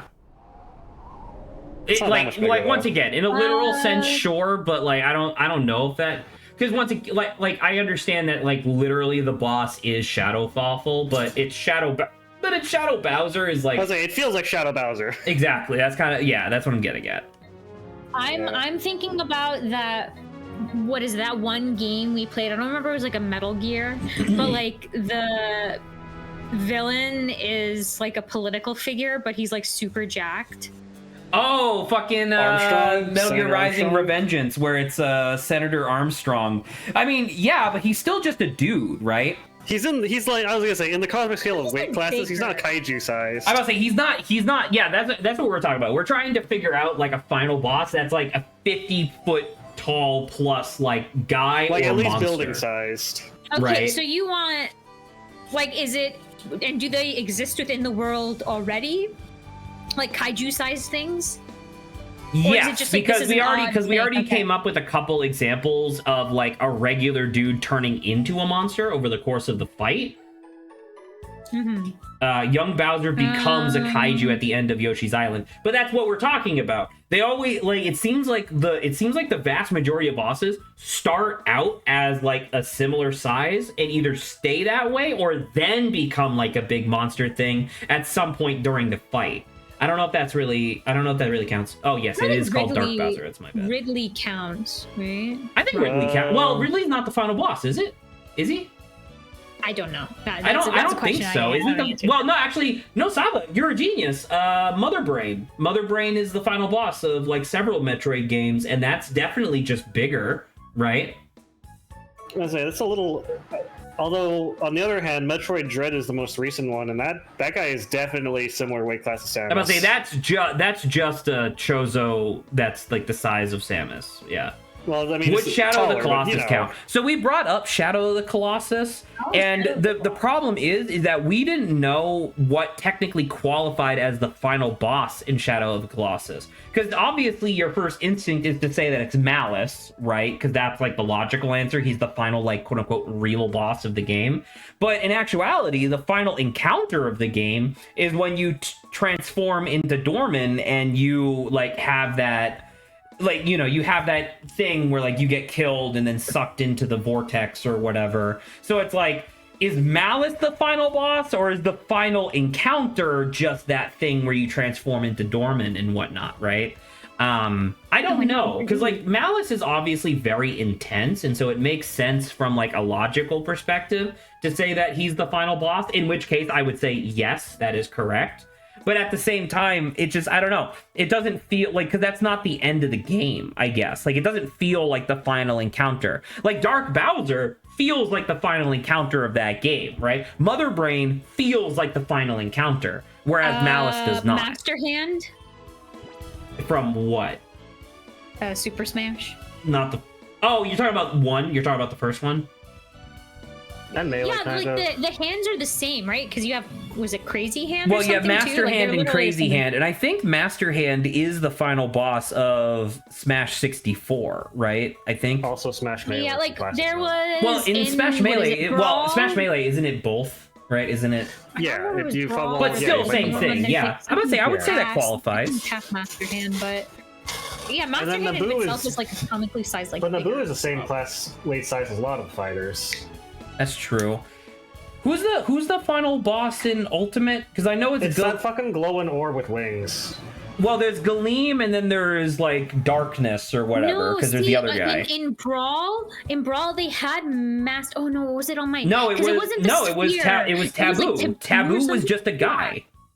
He's Yeah, a little Dark green Gone, guy thank with you. Butterfly wings. Yeah, but it was just a guy. Yeah, it was scary, man. Though It was definitely. I remember when I first saw that the thing where it's like Master Hand, and then you see like the strands like digging into its knuckles, and you see that it's being like puppeted by Taboo or whatever. Dude, that was fucked up. Oh, that was scary. Oh. Okay. What about the final boss of Dragon Quest XI? That guy's pretty big. Final boss no of Dragon's Quest reference for that. 11. Did I finish Dragon? I thought I finished Dragon's Quest. I gotta look That game it up. has like 4 fake final endings, and it fucking frustrates me, dude. Correct. Code Absolutely. Veins Oh, boss. Why Sabo, do they who's do that? Sabo, who's the Veins final boss boss of Okami? Isn't it a big fuck you sphere? I mean, all of them are kind of big.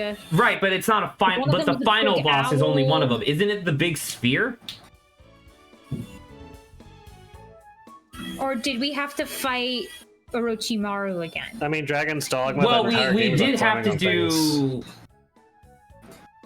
Final boss. I'm looking up. Calimosis, dude. I have never seen this thing Oh, before. Yami! Yeah, a sphere with giant hand.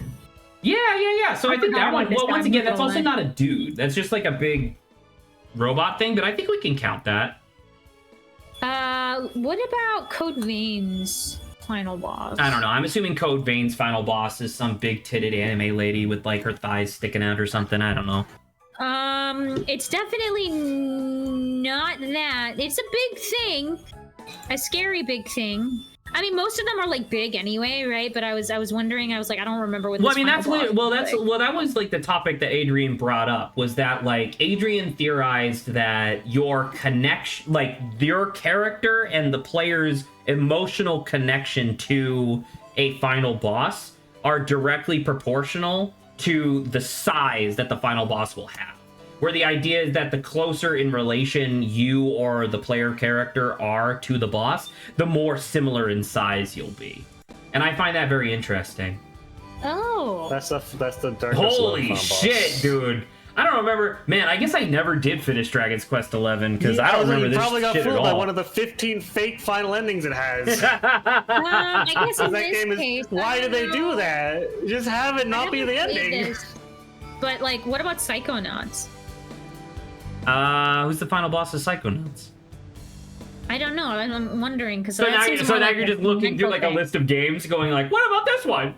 No. I'm not looking through a list of games. I was thinking because like from what I know about Psychonauts, it's about like going into people's brains. So I was like, okay, are they close to the people they're going into? Like, what are the final bosses for that? Like, does it support Adrian's theory? I can't say anything about it because I've never played any of the games. So, but what about Persona? What about the final boss in that game?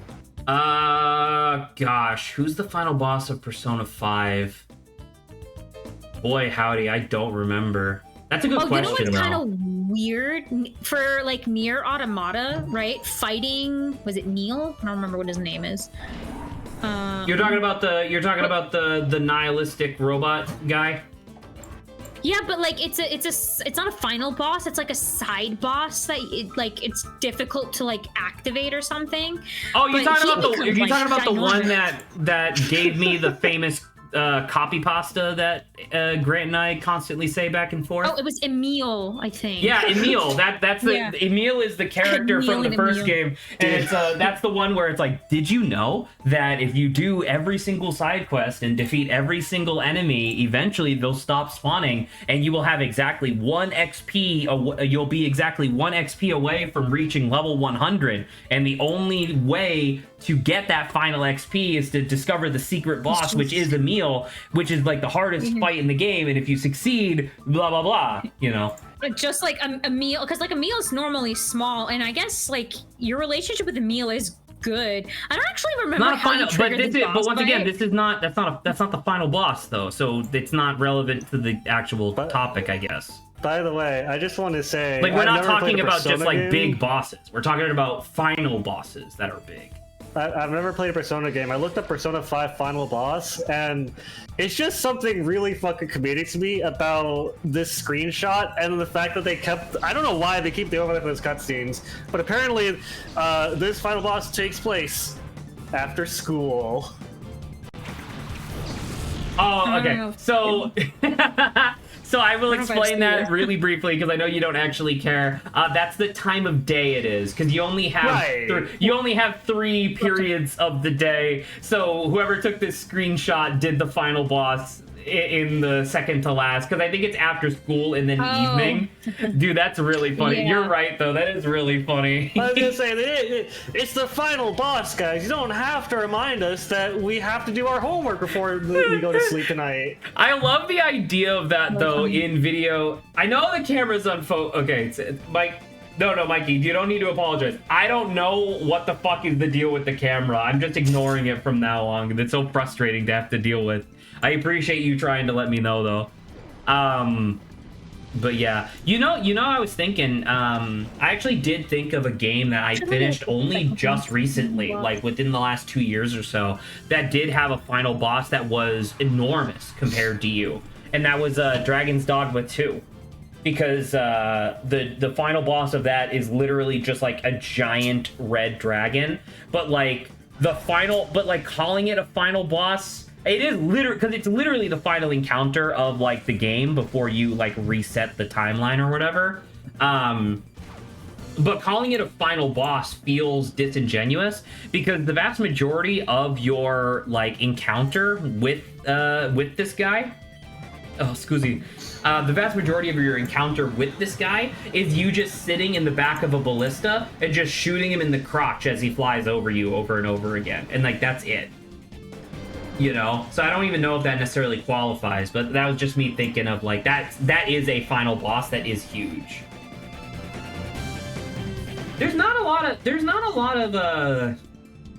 really isn't a lot of final bosses that are just kind of like it does seem to be that when something gets huge, it's not human anymore. Or not humanoid, rather. I do also think that the trend of big final boss is definitely kind of an older thing, and it may be going out of fashion nowadays, somewhat. It makes sense because, like, in the olden days, when, you know, video games were, like, a novel experience, having, like, a big fuck you final boss was, like, exciting. Right? Even if it had nothing to do with the story up till then, it's feels like a type ooh. of game now, right? Like it's like a Dark Souls-esque, like those types of games. Like it's almost a feature now of a genre, a game of having giant bosses that you fight with and stuff like that. Right, but because you're right? Like if we were just making a list of like giant final bosses, every video game has at least one, right? Because that's just like an archetypal thing that you can put in there. But it's like, if you want to say, like, what is it, Elden Ring and stuff like that, those guys, a majority of those Elden Ring is both, though, like, because the final boss of Elden Ring starts off as just, like, a dude, and then you defeat him, and then the Elden Beast comes out, and it's fucking massive, so it's both. Right? Yeah. So that is kind of interesting. Mikey says, so this will probably be a stupid question. There's no stupid questions here, only stupid answers. But I thought I'd mention it anyway. Would the champion battles in Pokemon count? Since if you look at this in the scene, Cynthia's Garchomp is going to be huge compared to your trainer. I mean, kinda. But is the Garchomp going to be huge compared to your Pokemon? Sometimes, right? Maybe. Certainly, maybe, right? Because you're right. Because like the champion of any Pokemon game is obviously the final boss, right? Or like even even Pokemon Legends Arceus, final boss is Arceus, and it's a huge creature compared to you. Not as big as I thought it would be, but it is still huge compared to you. So yeah, I mean, I think that would technically count.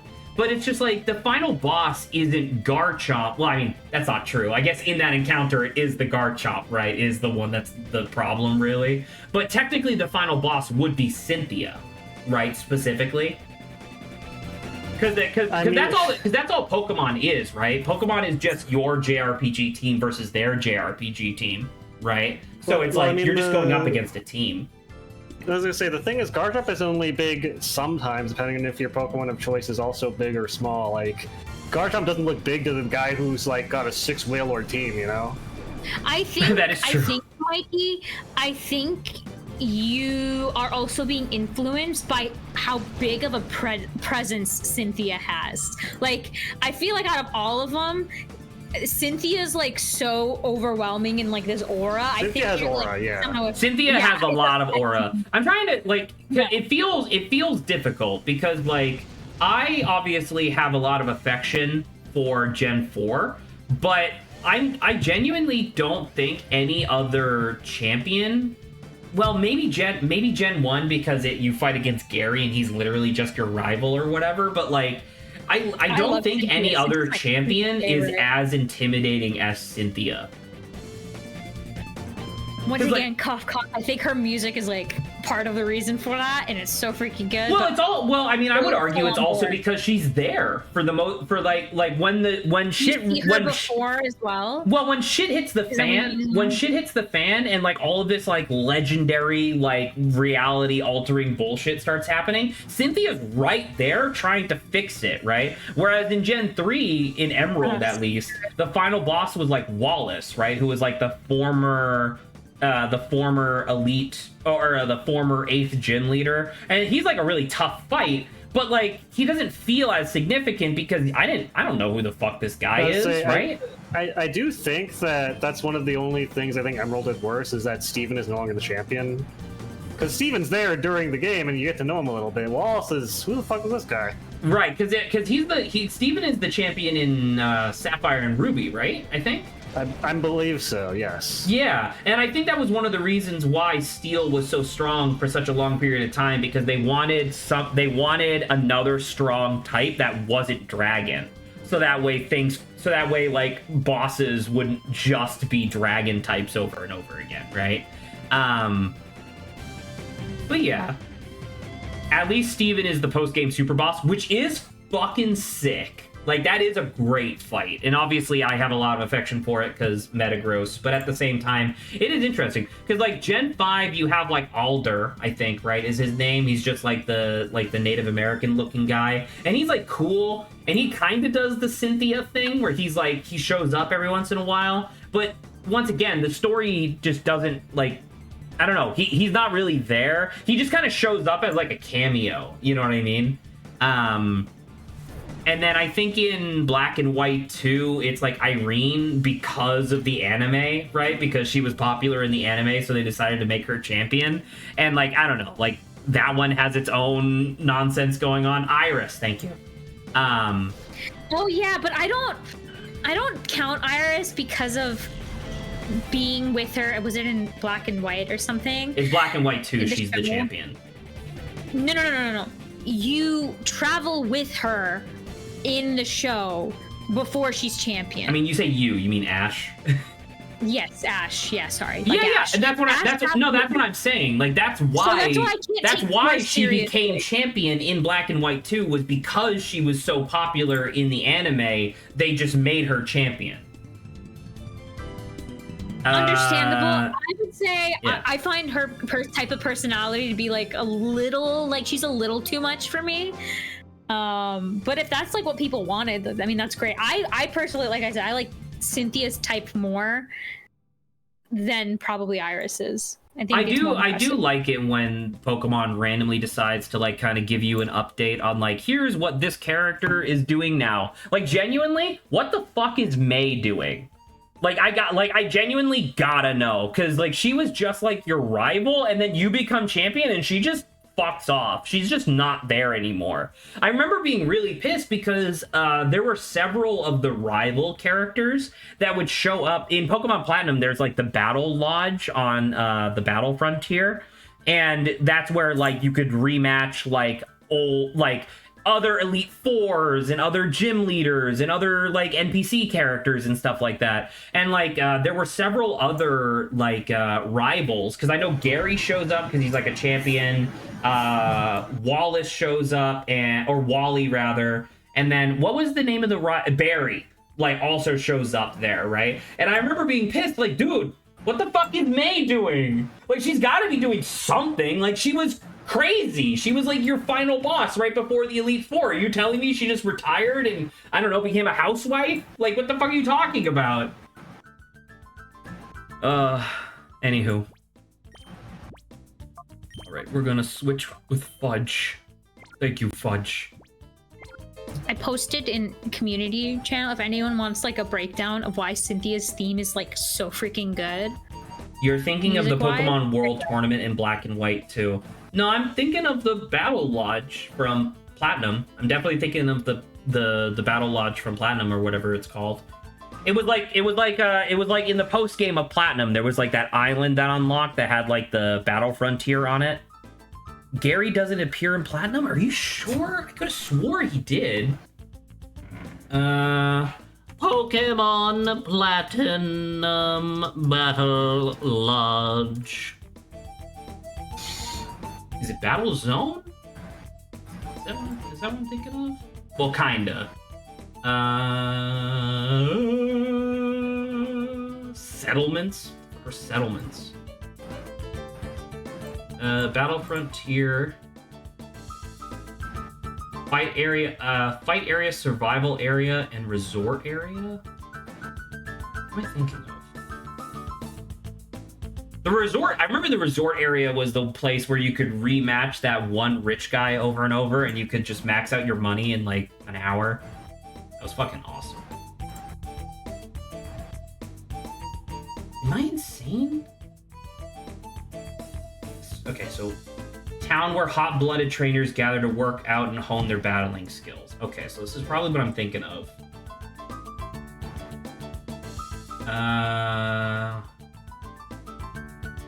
What the fuck is a stat trainer?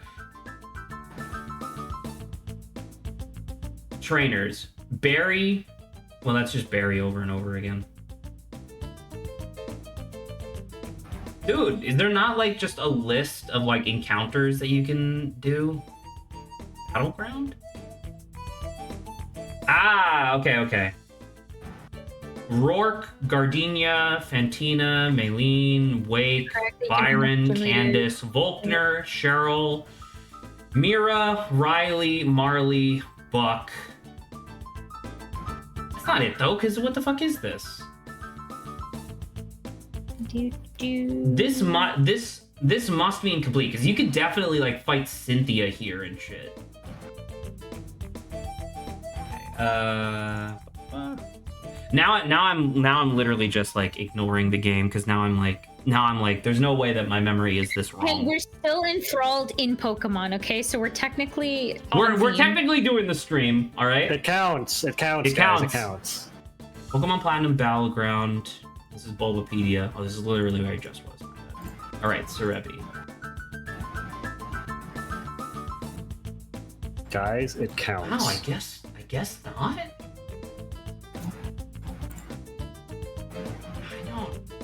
I don't know. I very distinctly fighting like Cynthia and like gym leaders from like old games and stuff. Are you sure about that? I mean, genuinely, I guess I could just pull out my copy of Pokemon Platinum and double check, but I don't know. Maybe I will, maybe I won't. I don't know. That's weird. Anyway, sorry. You're correct that you can rematch gym leaders, but Gary doesn't appear in Platinum. Okay. I mean, I'm willing to acquiesce to the idea that I just misremember fighting Gary, because, you know, maybe it was just a different rival. But like, I thought you fought like Silver and shit there, because I thought that was the idea. I thought the idea of that zone was like, hey, it's all of your favorite fights, but now they're like post-game strong, you know? Anywho, I guess I'm wrong. Oh, you motherfuckers! That's another point on the board for me because Zach is wrong. Why does it automatically go to you? Why didn't it go to Saba? Because Saba and I are in the same team, but I just say it's for me. Okay, great.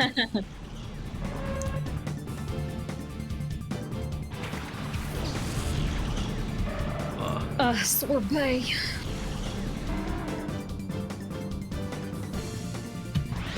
Oh, a free Ariados.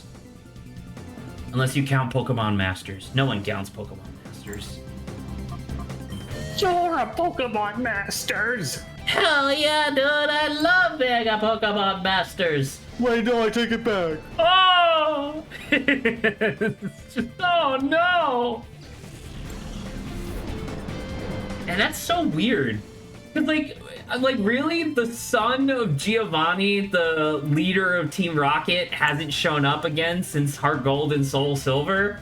Like, I don't know. I feel like shouldn't Silver be in charge of like a paramilitary group or some shit? Like, I don't know. I just feel like that's weird. Silver, after Heart Gold and Soul Silver, or Silver and Gold, whatever the original games were, after the events of that game, Silver died of pancreatic cancer.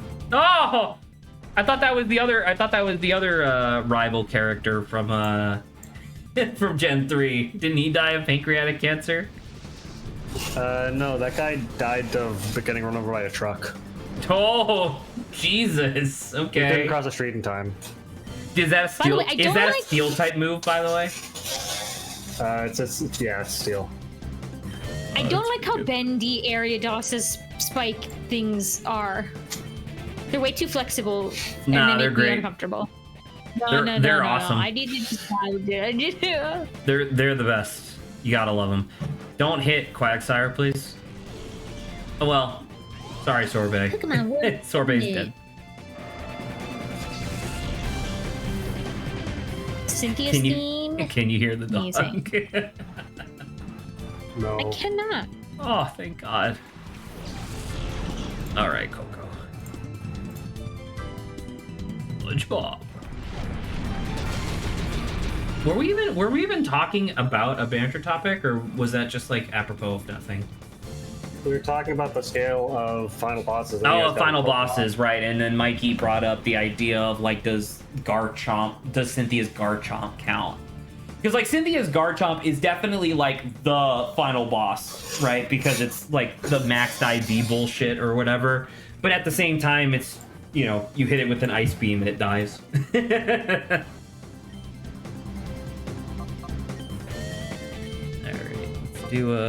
Let's do a little slam on you. Come on and slam, and welcome to the jelly. Does Earthquake hit your ally? Because I thought Surf did, and apparently that's not the case. Surf does not. Earthquake does. Okay, That's so if why I want people to pair Earthquake use users with Fudge's flying. Earthquake, I need to have like a Souffle out. Apparently, Yeah, that's why Earthquake users pair with flying types. interesting. Okay, I can do that. That's not a big deal. Let's do another Cool. banter topic. We have an hour left of stream. Here's a banter topic. Why are my muscles so huge and Zach's muscles are non-existent? Because I'm sad all the time. Don't want to work out. Incorrect. It's because I've been stealing Zach's muscles while he's asleep.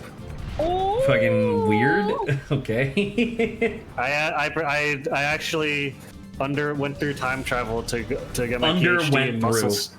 I underwent through time travel. I underwent through an overtime travel to get my PhD in muscle stealing technology. Earthquake. I can't believe they have that major now. Yeah. All right, I need you to actually hit this motherfucker so that way he stops just sludge bombing my ass. What is poison super effective against beyond grass? Does anyone remember? I think Bug? maybe bug. I don't remember though. Why would poison be super effective against bug though? I guess Pesticides. I because know like Zach, yeah, we pesticides. talked That about, makes sense. I don't remember if whether or not it was real or it was our discussion of like what things should be effective against, and I feel like we added poison to bug. I don't know if we added poison to what? bug. I know we definitely made poison super effective against beast. Poison against fairy and grass. Really, just those two? So not bug. So not bug. That's interesting. It does It kind used of to be make good sense against though. bug, and then they removed it Pesticides in Gen against 1. bugs. That is kind of neat.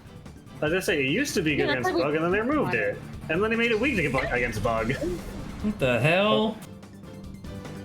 Well, Poison okay. type are weak to grounded psychic moves. I was gonna say it's Why not. the fuck would poison be weak to psychic? Because if you're Because they're not gonna psychic, let you touch it. Well, I was gonna say if you're a psychic and you're in like a fancy court and ability thing, you can read people's minds and know who someone tried to poison you. Okay, Yeah, sure. or if like That's the What is logic. it? I'm not Like, I'm not joking.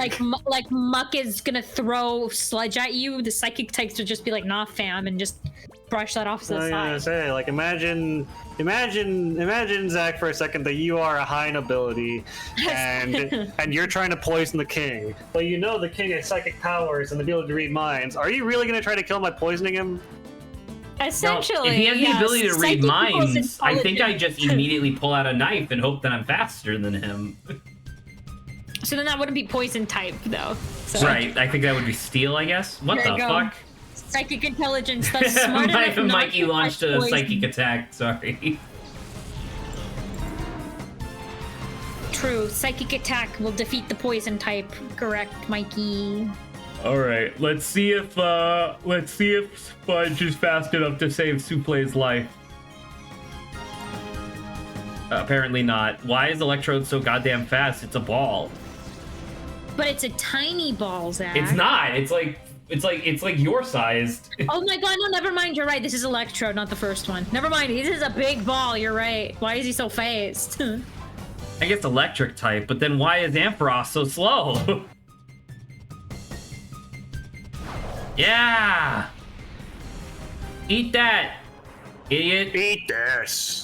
His eyes just bugged out. Take this. Take land. Damn right it doesn't affect Soulflower. Scoundrel, take that. Oh my god, with his eyes bugging out, it reminded me of like he's not squishy, but you know the the stress balls. Yeah. They're, like yes. a puffer 8-bit music theory. And then Mikey posted the Pokemon World So whose Tournament. idea was it to have the food name theme? I mean, Zach just wanted it to be like themed. I just wanted picked a some bunch sort of stuff, theme, and I think somebody and we picked desserts. because the original, I just wanted some sort of theme, and then I said in a Drawfeet episode, they talked about their themes, and someone on Drawfeet named their whole team after sauces. So like their team was like marinara and sriracha and Alfredo, you know what I mean? And I was like, oh, that's like a good idea. What could we do? And so we ended up with desserts. I think it was because Grant was like, can we name Quagsire Fudge? And I was like, well, there you go. That's our theme, desserts. Zach, I have a question for you. I might have an answer. If you were a supervillain and you had the money to hire a team of 3 goons, would you rather hire 3 generally similar-looking large, broad dudes, No. or a team of 3 that was 1 big dude, 1 small dude, 1 skinny, lanky dude? I was literally just about to say 1 big dude, 1 small dude, and 1 skinny dude. Yeah. I'll only be willing to get the people that look the same if they're triplets. Yes! Oh my god, Saba, you're so right. Holy shit. They have Okay, to so be. would you rather hire the triplets or the big, small, and lanky? You know, now this is difficult. I don't know. This what to is choose a better between that. question. Good job, Saba. Jesse, Jesse, James, and James, Meow. and Meow. Who the fuck of those 3? Who's the big one? Jesse, because her hair. Because of her hair. True. I just love that they like when they pose, it always spells out an R. That is true. It's That is amazing. true. That's why Jesse's hair looks so ridiculous. But I don't know, because having the triplets is just kind of inherently fun, you know? Because I love the idea of it being like, all right, Ben, Jen, and Ken, get out there, you know? You point at them, and then the one on the left says, like, my name's not Ben, I'm Ken. I don't And give then a you're fuck. Stop this. Get out of there. Yeah, exactly. I actually don't know if I would be able to choose between those 2 options. Both of them Classic are fun. options. I'm Yeah. about to say that's a good question though, because I'm just thinking about it, and it's just like I love the juxtaposition between like forgot big alone dude, and higher skinny both. dude, and small dude. I love that a lot. My answer is I'll take out alone Adrian and hire both. There you go. A supervillain loan. Exactly. Yeah, just like from Despicable Me. I go onto the website Henchman's Anonymous and just, hire from there. Why would you be anonymous? No, I'm anonymous. You hire the henchmans anonymously. Okay, so the henchman doesn't know who they're working for?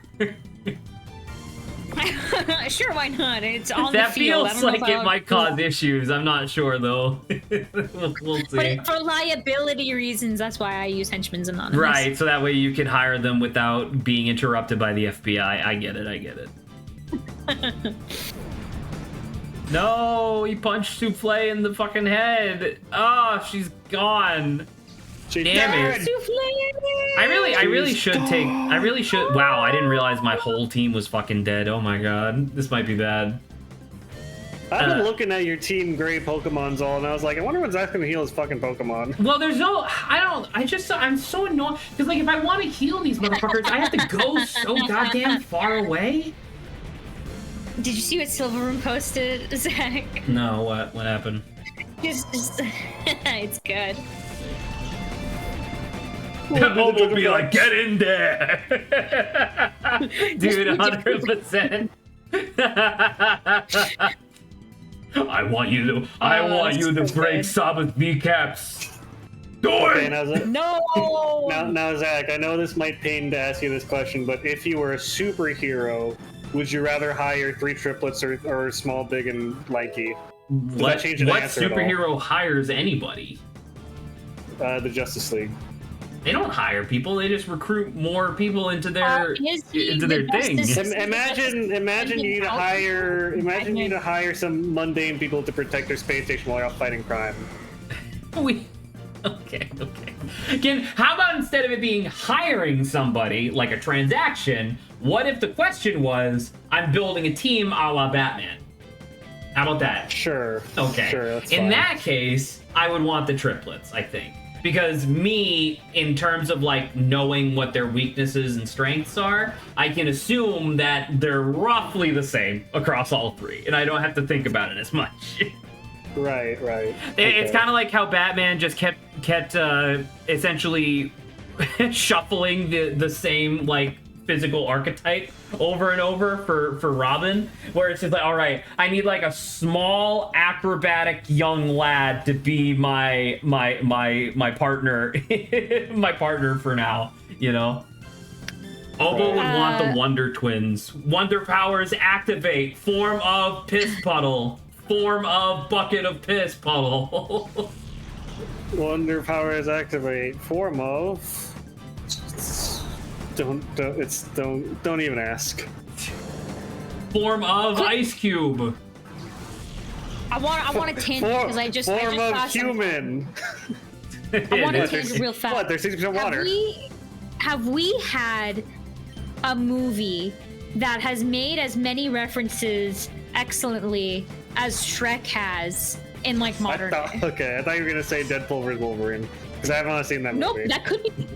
You could say that if you want, but I'm I've not seen the movie, so I can't judge. Okay, so you can't bring that up. But has there been anything of the caliber of Shrek's references in modern day? Because I feel like we need more of that. What makes you think that Shrek's references are particularly good, I guess? Owned. I remember like seeing like The Ring, right, from like Lord of the Rings, and then like what is it, Matrix stuff, and like really, yeah, and Shrek, yeah, then was it Shrek 2, maybe? Well, okay, sure. I'm about to say that's a little different, but okay, you're like the Matrix reference is there because that's when Fiona is dodging like the arrows or whatever, right? Like fighting against Robin Hood's merry men. Yeah, and then she like does it, but so it's like there's a lot of fun references in there, like the Spider-Man kiss, like all of this kind of stuff. And it could be the second one plus first one, whatever. Shrek, I think the Spider-Man kiss is in the first one. I think that is true. So apparently, I don't know if this is Gladiator, like in the where arena, he's in the arena and he says, you know, he like shouts up like, are you not entertained or whatever, like fairy godmother in her red dress on the piano. Like there's so many. I didn't even realize how many references there were in this, but like it's so good. I'm just like, I want more of that. I want more. I wonder however they did it there. I would hazard to say I don't think that the references are necessarily good. I think the movies are good, which makes the references tolerable. You know what I mean? If that makes sense. Because like the references are fun, but if the movie was worse, a la Shrek 3 or whatever, right? those references don't come off as well because the movie is not great, right? Like think of all those parody movies that they made like in the early 2000s. There was like teen movie, disaster movie, fucking whatever. Like there was a bunch of them. I think it was called Super Movie, where they were making fun of superhero movies before Marvel came out. And it was like all of those movies were literally just references to pop culture, and those movies are dog shit. You know what I mean? Let me see, because Silver's comment says, I'd say that the references are done well in Shrek 1 and 2 since it goes to serve the plot. References in 1 are specifically this is a word I don't know how to pronounce, I think. Can you spell it? Pastiche? Pastiche? Pastiche of Disney. Yeah, pastiche of Disney. Whereas in 2, hello Mike. Whereas in 2, 2 focuses more on celebrity culture because Far Far Away is like just a parody of Hollywood. Yeah, and who knows? Maybe the references are like there's obviously a way to do references. Like I'll say a certain movie. Recent Disney movie that was just supposed to reference all of like past Disney movies. Yeah, was not good. But Shrek did it really well. It was like comedic for like the reason of the reference, but it still fit like what was going on in the story, like the whole thing with like the ring and stuff like coming off the fire, and it was because Fiona and Shrek are getting married and stuff like that. So I'm about to say, I can appreciate, and I think Silver Rune's comment of it being like, well, the references served the plot. I actually never really thought about that before, but they do. Like, they don't feel like they don't if go you're out of their way for them. Sorry? They don't go out of their way for them. Correct. Like all of the references that have been listed so far in Shrek 1 and 2, if you were just a kid and didn't know that they were making references, they don't feel out of place. Which I guess is okay, yeah. So in that case, you know what, Saba, I will agree with you.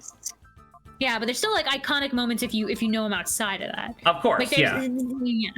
So it's like I want more of that. I feel like we haven't gotten that, and that's why I brought up the question. I'm like, am I missing it? Have we done this recently, or is it just like it was because also Shrek was spectacular that it just remains in our minds, and I don't know. We have done it. It just wasn't as good, so we don't remember. I mean, once again, they definitely have done. And I don't mean they as in DreamWorks. I mean they as in like people who make movies, period. There's obviously a bunch of stuff out there that like makes references to stuff. It's just because of like the prevalence of like the Marvel Cinematic Universe and whatnot, comedies are quippy instead of like referential now. I'll bring in Adrian a little bit in terms of like I feel like Deadpool, and I haven't seen it like I said, but the Deadpool may have done it a little bit, but it's kind of weird in that it's like self-referencing.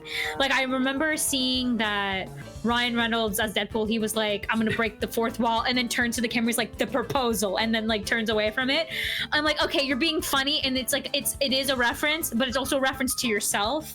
So I don't know if that's the same thing. I mean, as a person who did actually see the movie, I will tell you that like the references in Deadpool are pretty good, but it also functions differently because Deadpool has the like he just has the ability to break the fourth wall, right? So it's not it's different. Like there's a part where Deadpool is being offered a job essentially, and he straight up like points at the camera like, hold on, give me 1 second, and then he rushes over to like a random corner of the room, grabs the camera that was like filming them from that angle, and he shouts like, fuck yeah, I'm going to Disneyland, and then he fucking headbutts the camera, and like you never get a shot from that camera again for the rest of the scene because the camera's busted. Because the camera's broke. Right. So like the camera's busted. So like yeah, like they do have like once again, like references is never gonna go away. It's just that I don't think that that's necessarily the primary. Never get as quippy or as Yeah, funny it's not the primary paradigm for comedy anymore nowadays. Yeah, that's so sad because I feel like people will still like every time I see people reacting to like Shrek or Shrek 2 for the first time, they always take note of the references and are always like happy, and it's like very fun for them to see them. And I'm like, I don't think that's disappeared. I don't know. Maybe we just don't have any of those iconic moments as much anymore as well to reference to. Like, do people... I don't even know if there is any. Like, people care enough to be like, oh, this would be a fun thing to include in a movie. I mean, it's definitely out there, right? Like, when I went to Vegas, one of the sessions I went to was, it was like a Hollywood screenwriter trying to apply, like, okay, fuck me, I guess. Yeah, Souffle is just dead again. It was a Hollywood screenwriter trying to apply his trade to sales, like, you know, the idea of building a story and yada yada. And one of the things that he kind of mentioned frequently was that, like, there are stories that you're gonna want to tell, but there are also stories that you have to tell because they work, right? And that's like the thing that people are looking for. So I think that in this particular context, that's kind of the same, where, like, I don't know, like, there's obviously people that just like chase trends and whatnot, but it's mostly the studios that insist on chasing trends because, you know, they'd rather just replicate success as opposed to creating it themselves. So I don't know, like, we'll probably get, like, especially with the death of the Marvel Cinematic Universe right now, like if the fucking Robert Downey Jr. Doctor Doom thing doesn't knock it out of the park, you know, the Marvel Cinematic Universe is dead and they're gonna have to figure something out, right? So we'll probably go back to something a little bit less quippy in terms of comedy. They're gonna have Doctor Doom become Iron Guy. Yeah! Iron Lad. I am Iron Lad. I am Doctor Doom. I am Doctor Doom. I am Doctor Doom. just that's it. That's the only line. Yeah. Oh, look, it would have been Saba. Eventually, maybe. Do What you think Gajeel from Fairy Tail would eat Iron Man? I don't know what that is. I'm assuming this is a question for Saba. Gajeel, well, I don't think he would eat him as a person. I think he would eat his suit, maybe. But, like, there's also the power in the suit. I don't know, does Gajeel eat that? Is he able to? Can you explain to me what Gajeel is? Gajeel's, from what I remember correctly, he is a dude, but he also, like, is... I don't know if he's a steel dragon or something, so I think he can consume metal, maybe. Okay. If I'm remembering correctly. And it's been a long time since I've seen Fairy Tail. He did the laugh. I really hope that there's some sort of healing thing coming up because I'm getting kind of fucking tired of this. I don't know if Gajeel will be hard enough to, like... Oh my god, fuck this game, really? There's too many people. This is. They're gonna turn on the action replay. This is bad. Instead of. Oh my god! Hold on! Shut up! Please. Give me this Vibrava. Have this be the Vibrava. Come on. Yes! Oh! Imagine if it was a swallow instead. Is it Wait, you're going into this fight with one Pokemon to 4?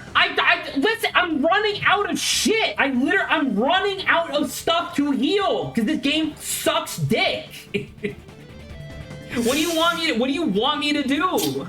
Like, do you really want me to spend like 10 minutes? I think it's a word. Do you really want me to spend 10 minutes fucking walking out of this motherfucking lab like every time I do 2 battles? Like, I don't understand why they did it like this. Crazy. I mean, are you really fully out of revives? I have one revive left. Would that even make sense? Because Iron Man should be technically made out of iron via name. No, right? Iron Man is obviously he hasn't been made out of iron for a long time, Saba. I'm about to say. I know, but I'm speaking ironically. Funny enough. I mean, it would give more time for banter topics. I guess that's true. I don't know. I'm just trying to also make progress. But you're right. We could just chit chat, I guess. I totally forget. Is Gajeel just steel or is it like other metals? that you can eat. I mean, hey, if you die here, you're gonna get a setback bonus center anyway, right?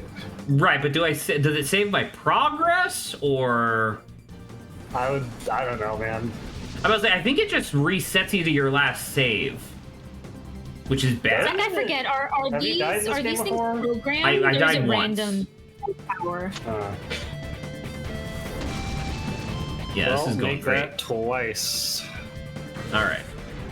Eat iron, my bad. I'm tired. I mean, you're fine. I don't even remember. Like I don't even remember enough to like remember what Gajiel eats. Let's see what this does when I die first. Yep. If this does in fact like reset all my progress, then I'll just reload the save, I guess. Okay, let's see. Items. It would be key items, I guess. Is it? So it's It not did. random, right? It reset my progress. All right, dude, this game fucking sucks.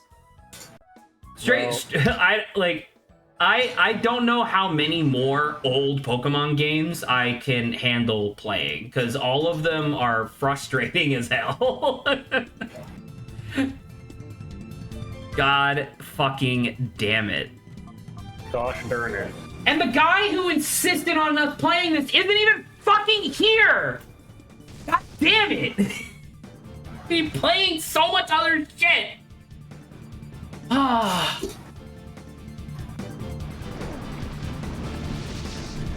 Let's do a banter topic. Let's talk about something else. Back to the last save. I thought it just did the usual thing and sent you back to the last place you healed. Well, you literally That's just saw me normal. open up my key inventory, and I didn't have any of the keys anymore that were in my inventory. I mean, how valuable is at least being able to do it hopefully faster with how low Pokemon is? I assume it doesn't de-level your Pokemon, right? I guess I didn't check my Pokemon levels. No, I didn't check that, but I don't know. I feel like I feel like what I should have done, I guess, for today's stream was I should have just grinded out the battle mountain or whatever it's called. That gives you XP? Yeah. Well, once again, that's what Jesse and Grant said was like the quote unquote best like grinding spot for XP. So I was gonna say I didn't know if it was a thing where it's like, oh, your Pokemon are set level 50 for this fight or not, because I have not. I haven't. I'm gonna be real with you. I don't know if you could tell. I have not been looking at the screen for most of this game. I can tell, yes. So I don't know, man. Hold on, I'm gonna. You know what I think would be amusing? If in the Pokemon world, like you made eye contact with someone, and they walk up to you and you And know they you're broke locked, down and to you're the like, panic attack. Yeah, exactly. No. Even better. They walk up to you, you're like, I'm gonna fight you, and right before they throw out the Pokeball, like if you have a psychic Pokemon, I don't know, whatever, you just like knock them out. So like they never managed to Because throw you out the knew Pokeball. that they were coming. Yeah, and so I was like, can I just avoid the battle that way? I just knock out the trainer so like they don't remember I was there. So that, and if they haven't thrown out the Pokeball, technically the battle hasn't started. Imagine you. God, I fucking hate this game. God damn it. Imagine if every time you got the eye contact exclamation point and the guy started walking towards you, if you had a Pokemon with teleport in your party, there was a quick time where you could teleport away. No, that'd be kind of sick, actually. Yeah. Where you're like, no, I'm not doing this fight. Goodbye.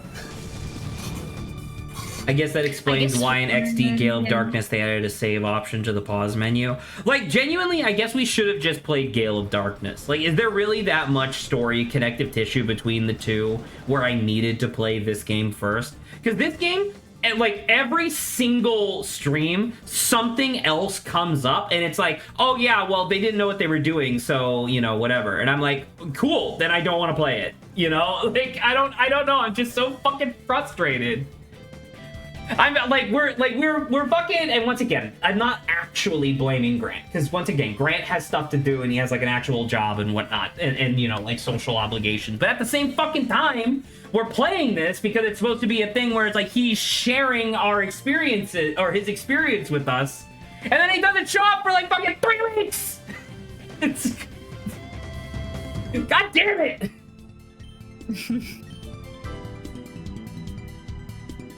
Oh. Okay, let's look. Am I about to die? Straight. God fucking.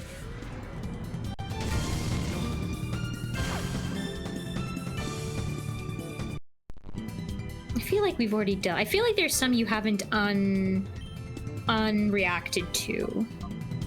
Yes, I mean we've been streaming, so.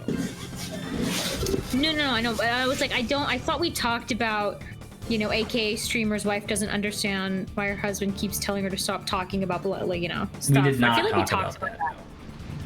Okay, I think I guess I hallucinated the conversation, so we could talk about that if you want. Oh, sorry, Silveroon and Mikey said something. I mean, there's a few reference in the context of Cypher and Team Snag'em, but more or less XD probably doesn't require Colosseum. Okay, well, I mean, good to know, I guess.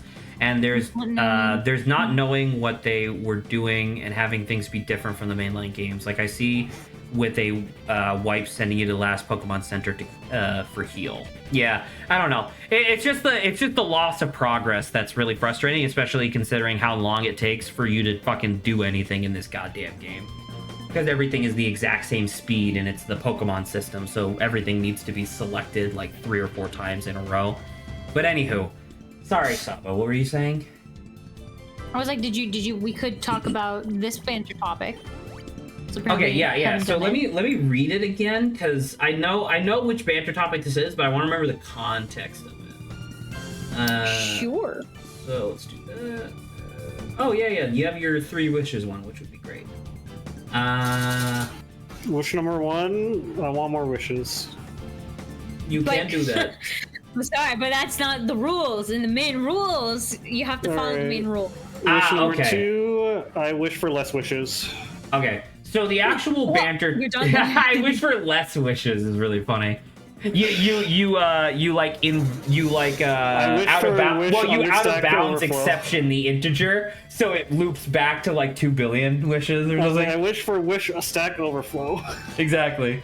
So the actual banter topic I wrote down was: at what point do you stop accommodating weird fetishists? AKA, streamer's wife doesn't understand why her husband keeps telling her to stop talking about her huge farts on stream. So this was a thing that happened, I don't even know, like a couple weeks ago at this point, I guess, or whatever, where Northern Lion's wife, Kate, she's a lovely woman, but she has like, she like misses cultural context for a lot of stuff. So on stream, she was just like, her and her husband were hanging out, and she was talking about how like they went to like a Korean like restaurant, and she had like the cabbage whatever, and it was giving her like huge farts, and she was like, oh, and they're like super smelly or whatever, right? And she was just talking, trying to be silly, but like Northern Lion, her husband Ryan, jacking off when he was reminded of how big the. Oh my god. well then Northern Lion, her husband Ryan says like, Kate, stop talking about that, and she's like, why, are you grossed out? And he's like, well, no, there's people that like are really into that, and that's like really weird. And she's like, oh, really? Like they like hearing about my big, loud, smelly farts? And he's like, yes, straight up. And so that was like the inspiration, I guess, for this topic, because it was just like, wow, I had exactly 100 health missing. That's kind of interesting. That's kind of the inspiration for this banter topic, I guess, where it's just like, genuinely, the question is self-evident of like, at what point do you stop accommodating people like that, right? Because it's like, A, she didn't really have to talk about her farts, because that's, not necessary. But like, there was another spin-off example that I kind of wanted to bring up, which was, Pat Starzat and his wife Peach Saliva had a kid, right? And obviously their kid is lovely and adorable and stuff like that. But they do not bring their child onto stream ever, and they do not put any pictures of their child up on the internet publicly, right? And the reason for this, stated explicitly by Peach Saliva, was that she had to contend with her sister dealing with pedophiles online, because she had a daughter, and when her daughter was like 2 or whatever, she posted like birthday photos, and Peach Saliva's sister was getting like DMs for years afterwards asking whether or not they could fuck her daughter. and her daughter at the time was like 4. Oh, that's crazy. The internet is insane, and so like she straight up DM'd like and it's not even, and like most of them were obviously like burner like profiles or whatever, but she was like, nah, there was a bunch of them where it was just like, you know, it was like Howard Levi, and she clicks on the profile and it's just like some 50-year-old pervert from like Arkansas. You know what I mean? And it's like, it's crazy. Wow, no shame, dang. And so like Peach Saliva is extremely protective of her son, and that's obviously totally reasonable. But like, there was something where I can't remember exactly what it was. It was like one of their friends posted a photo from their like a house party that they had. It was like one of their neighbors posted a photo from a house party, and somebody recognized Peach Saliva, tagged her in it, and it just so happened to be the first image of their son that ever appeared on the internet. I believe he's like close to 1 year old at this point. And straight up, within the hour of her getting tagged in that photo, she posts a screenshot of a DM where it was, once again, a like, you know, 50 or 60 something year old dude saying, "I want to chop off your son's genitals."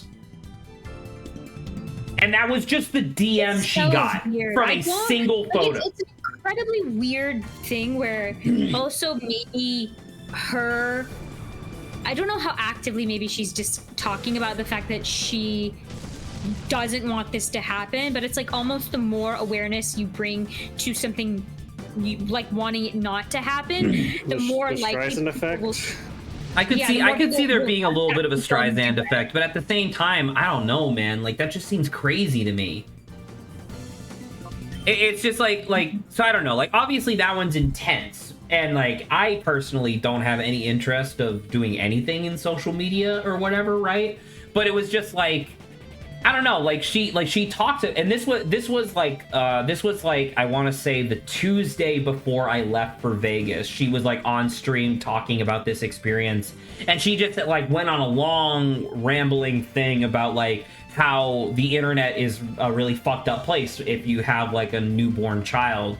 And she was talking about how like when she was helping her sister deal with her situation, she discovered that there were like tons and tons and tons of like pedophilic communities online that never actually gather child porn, because child porn is like, you know, penetration and nakedness or whatever, right? But they don't do that. What they do is they take pictures of like 5 or 6 year old girls wearing like, you know, a one piece suit, like beach clothing, and then they just like put that up there, you know? Or like, have you ever heard of that? Have you ever heard of that thing where if you take a picture of somebody, but then you just put like black circles, like, or like you cover the whole thing, but then you only like cut out circles where you can see skin? It gives the illusion that they're naked.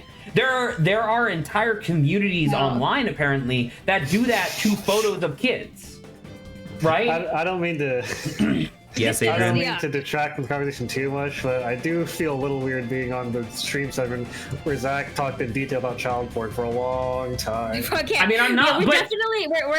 we're going a little bit off topic. Okay, I understand what you're saying. Can we give an example that's not this? Can we tangent a little bit to like? Can we go back to fart porn? Like, Can we go back to fart porn? It is genuinely a better topic than this. Well, it's like something that's so obviously like. Farts are, I think most people would say like it's a little gross to talk about them, but like fetishizing that. They're not as gross as poop. Like a little less than pee-pee. Yes, that's true. Is there anything else that's not like gross that people like will like just take and like run with it and people get annoyed at that? I don't know if that exists. I think that because I mean, you know, to depart from the obvious topic that I was talking about. What I mean to say is that like the point of this topic was just like the idea. Oh, I got Vibrava, thank Christ. Nice.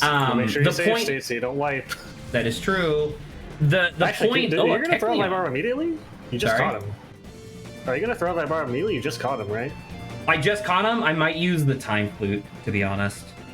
Well, I mean, does he not count as? Oh, because your party's full. Okay. Yeah, party's full. Okay, I wanna say okay. So at what point do you stop accommodating weird fetishes? I think it's Well, it's the idea of it being the innocuous how- stuff, like the stuff that you shouldn't have to Yeah. think about. There are people online that will turn that into something nefarious without your knowledge. Is what I'm saying. Commonplace, right? It depends on how vicious this can get, right? Things that are more commonplace, like I should be able to talk about, like if I've got a dog, right? I should be able to talk about like my dog because that topic isn't really like bad. It's not weird or gross or whatever, right? But people can take crazy stuff off of that, right? And it's like, technically speaking, I think it's like it's in a way where almost everyone will be offended by something. I think this is like the version of it where it's like, I think sometimes people could almost fetishize literally anything or everything. Like it's almost impossible to not. Well, it's all about wires being not crossed, be right? affected. So yeah, I get it. So, but it's like the more normal a topic is, the less I'm like, you can't really. I don't want to say people should restrain themselves from talking about their pets because of other people, but like I guess like things that are starting to get like, okay, this is a little gross, this is a little blah blah blah. I'm like, okay, you don't have to talk about this. That. Well, I mean, stuff I like guess, that, right? I guess I do have like another one that's once again not the other topic, but I do have another one that I could bring up, which was same woman. It's Northern Lion's wife, right? She while she was pregnant with their kid, she on stream would often talk about how how heavy and uncomfortable she felt and all of her cravings and yada yada. And that was a very similar thing where Northern Lion had to go to her and be like, hey, like, cool it. Like, I know you're experiencing these things, but at the same time, like, you can't be talking about this on stream. That's a little more frustrating. Like that, I would say, and I want to hear actually, Adrian, what did you want to say real fast before I launch into my thought? I do think that when you mentioned getting DMs, that is a boundary of like, it's not the same, obviously, but I feel like it's kind of like a look, don't touch thing where like DMing something directly feels way too personal and good, rather than like a crowd of chat spamming random bullshit that gets covered immediately. But it brings up a really interesting, because keep in mind, both of the women that I've talked about and given examples about like their experiences, these are like semi-famous spouses of semi-famous internet personalities, right? Right. So it's like, it makes sense that they would have more attention than like your average person. But sure, it brings up the idea of like, if somebody is crazy enough to send you a DM, that is the tip of an iceberg of people that have the wherewithal to not let you know that they're doing this, but they're still doing it. You know what I mean? And I don't know. It's like, you can't do nothing on the internet, but at the same time, damn. You know? I will say the whole being pregnant is definitely like a little bit of a weird one, just because it's like, okay, obviously weird fetishes aside, right? It's an uncommon thing, but it's like obviously not all women are like pregnant all the time, right? But when it happens, like it is a thing that happens to us, right? Where it's unusual and unusual things like happen, like you get like weird cravings, right? And I don't necessarily think that, like, you should be able to talk about how, like, yeah, I wanted to have, like, pickles and, like, what is it, hot sauce together. I was craving. Like, it's like a funny thing to talk about, right? So I wouldn't necessarily say that I would want to be like, well, this is also a rare thing that happens, so you shouldn't talk about it. Because I think there's a lot of, like, funny moments that could come from talking about some of that stuff, at least. I don't know, maybe there's specific parts of it that are like, maybe like you don't need to talk about X thing, but like stuff like cravings, normally I would think that's like pretty funny. I think that there is part of like, again, admittedly sometimes there's a Streisand effect, but also like, if you have, I think, you can do things to cultivate your community if you're a content creator. And I think that part of that is like setting a boundary of like, hey, look, maybe it was like a little novel at first, but like straight up, do not talk about this thing in this way, or you're moving for my chat. And like, sure, you're never gonna be able to get rid of everyone in your community ever who's done that, but like, if you can at least curate, a portion of chat and like the comment section or whatever, then it sets the precedent of like, hey, in at least the public-facing thing of what the creator can see, do not talk about this fucking thing. And then there's not really anything about the underbelly of like, oh, well, the creator's not looking, because like they can't do anything about it because it's not looking. Right, like that's literally the shadow, right? But right. I like there was actually something that I was thinking about, because I remember like nowadays, and I appreciate this, like I want this to become more of a thing of people very strongly rejecting the idea of taking pictures of random people in public, right? Like the idea of somebody like recording a TikTok and they're just like walking through a like crowd of people like screaming on the top of their lungs and just like recording people's reactions or whatever, right? Like that's just disturbing. Yeah, that's just disturbing the peace, and it's obnoxious, you know, yada yada. But Definitely obnoxious. but it's but I was thinking about it and I was like, wasn't that like one of the funny quirks from Lilo and Stitch? Right? Wasn't that like one of her things? Was that she took photos? She took a picture. She took photos of people. fat Americans that would be there on vacation or whatever. And it's like, I guess it's different because back then she had to have like a camera and like specifically do this thing. But now I'm thinking about it and I'm like, she wasn't posting that online too. correct. Right? Like she was just keeping, but that is weird. Like obviously she was a weird girl, but like that is weird, right? Even just the idea of like a random person is collecting photos of fat people without their knowledge. You know, like that is a deeply took weird a picture thing. right in front of him. Dude, there are way too many butt fucking people in this dungeon. Are you shitting me? Holy fuck, I just walked forward 2 steps and there was another 3 people. Like, are you god damn, this game. I mean, I have no idea about the legal status of Hawaii, but depending on where the pictures were taken, and again, I don't remember, I haven't seen the movie in fucking over a decade now. But, I mean, depending on the laws and where they are, you can't technically take pictures of people who don't have a reasonable expectation of privacy that are in a public place. But also, you probably shouldn't, period, unless you have your permission, if you're a decent person being, and you especially shouldn't, if you're a content creator, plaster them online and show them to your following, because that's just creepy. Yeah, I would say the intent also matters, right? Where it's like, okay, if you're taking a picture of someone because the composition of the photo is beautiful, not just like because you're trying to take a picture of someone. Like, that's a little different, like drawing people.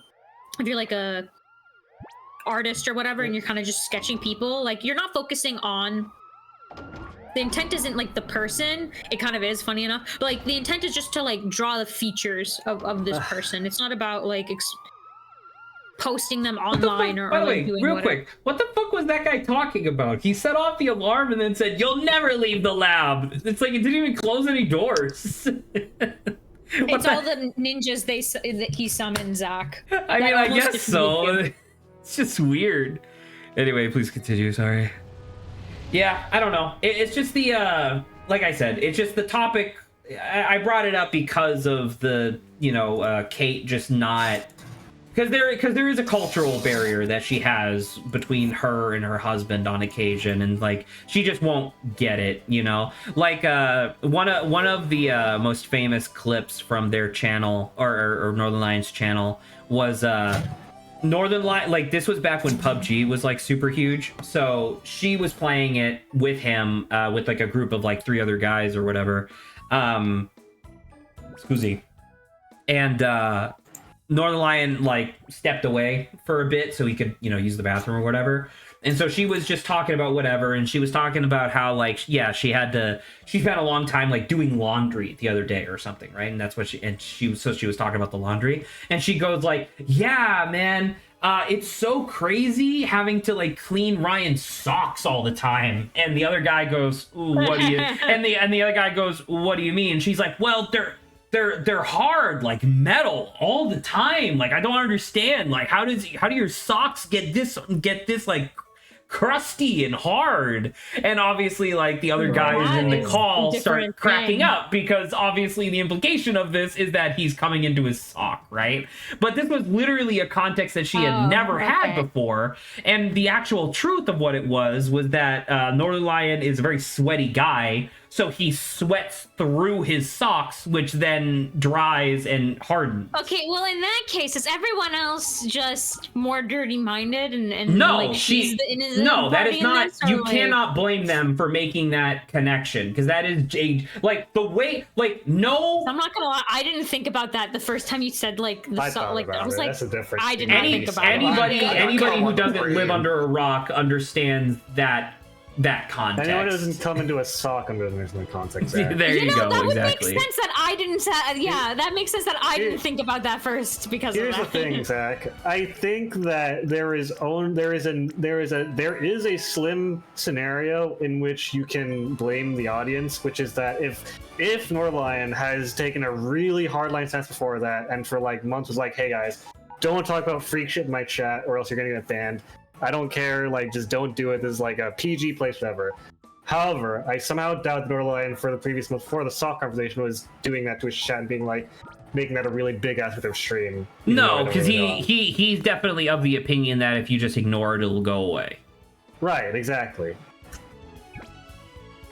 Okay. So yeah. We're out. In that case, I don't think the chat's to blame, but they would be blamed partially if Mordline had established, like, hey, stop that freak shit or else. Right. But since he didn't, Anyhow. I don't know if there's anything else to really say about this topic, but it was just, I don't know. I was Anyway, I was just deeply flummoxed by the idea of, like, anything you do that could even remotely be misinterpreted is, Well, anyway, I guess, Zach, weird. I do want to revisit exactly how crusty are we talking here, Zach? Go! All right. Do I have to use the I know time comments on flute? that on the sock bit. I don't know what we're talking about. What do you mean?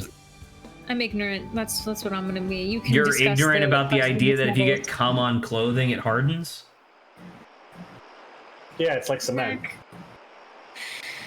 Oh, so that's so that's why concrete is that color gray. There you go. Correct. Jesus, I don't know if your cum should be that gray. Woo, long day at No, the concrete it just factory, makes Zach. sense. Okay. oh man! Well, do you know the color of the thing that Dude, have you whatever seen- comes mixed with is like black, so that's why it ends up gray. That's I why. remember I saw this tweet the other day. There was like, apparently some places KFC is doing like a donut chicken sandwich where the bread is donuts instead of bread. Sure. And the advertisement shows like a glazed donut with like the glazing poured over it, and then someone's like, "What the fuck? They didn't give me my glaze." And it was just like dry as the normal donut with chicken in the middle. And then every single person in the comment was like, "Well, they're not gonna do it for you. You gotta do it yourself." Every single one. You gotta do it yourself. Like obviously, This is a- you have to This provide is your own a sauce. hands-on process. Yeah. I don't know if Silveroon and Mikey are still in chat. I know Mikey just responded. Does anybody have a suggestion for a dessert name that we can name the Flygon? What's a bug themed dessert? I don't know about bug themed dessert. That seems gross. It could just be whatever. Fucking dragon fruit cake. I don't know. Flan. I feel flan is pretty good. Because it's gonna be a Flan, Flygon, Flygon? right? The other day. Sorry, no, I don't sorry, like Adrian, what? cobbler. It's gonna be a Flygon at the end of the day, right? Yes, in fact, as soon as we're done with this, I'm gonna feed this thing all 3 of the rare candies I have. Flangon. No. I think flan's not bad, right? It's a little simple. It's the like, FL. Sounds like fly. I was gonna say the FL was there, so it's fine. yeah, But how we about can you do pronounce flan. it as flan, and then suddenly it'll become better. Well, I can't put something used on anything. If he's never mind. I forgot what I was gonna say. I was gonna be like, we're speaking about donuts. You can name it donut. Hang on, what isn't flan what they call like the yellow puddings in the Final Fantasy game? Yeah. And then what the hell do they call the red ones? It's just an actual dessert. I don't. What? The pudding is a type of enemy in Final Fantasy Saba. It's like I was a- gonna it's say, like a- Oh, the yellow one's okay. Flan, but I don't remember what the red one or the blue one are called. what for some reason, what like- level does Vibrava evolve into? Flygon? Probably 50. Apparently it's 45. Oh, never mind. Wow, good job.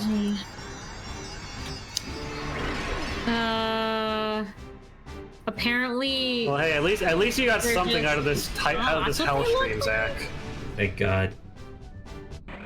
Apparently they're Spanish related words, so like it's like azul or something.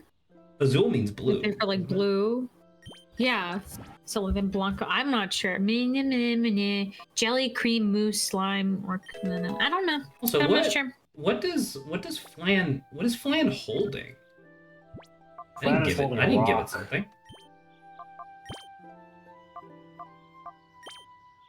Dragon Fang. Hell yeah, bro. Okay, that's pretty good. That's pretty. Wait, does he have a cool. dragon move? Does he have a Quick dragon move? Claw, which seems fair. Is there any desserts with green and red food colorings and flag on? There is a Yule log, maybe. Check Flan's But moves. Does that's it, too. That's too long of a name. Do you have the move remember yet? It should be here, yeah. Christmas Okay, Dragon tree. Breath. Yeah, you can do the Dragon Fang. Crunch, Sand Tomb, and Dragon Breath. That's not terrible. Sandtomb's kind of lame, but Screech is okay if you ever use a status effect. Oh, it doesn't have flying. No, you didn't know that? It's That's called Levitate. Flygon. Right, and it has levitate. that No, compensates that could. Oh, it That does have wouldn't mean levitate. Okay, so anything. it is okay to I can pair Flan and Fudge. Good, got it. Okay. for it. Yeah. All right. So so I think this just means that eventually when we get Metagross, we just got to replace Coco, right? And then we're done.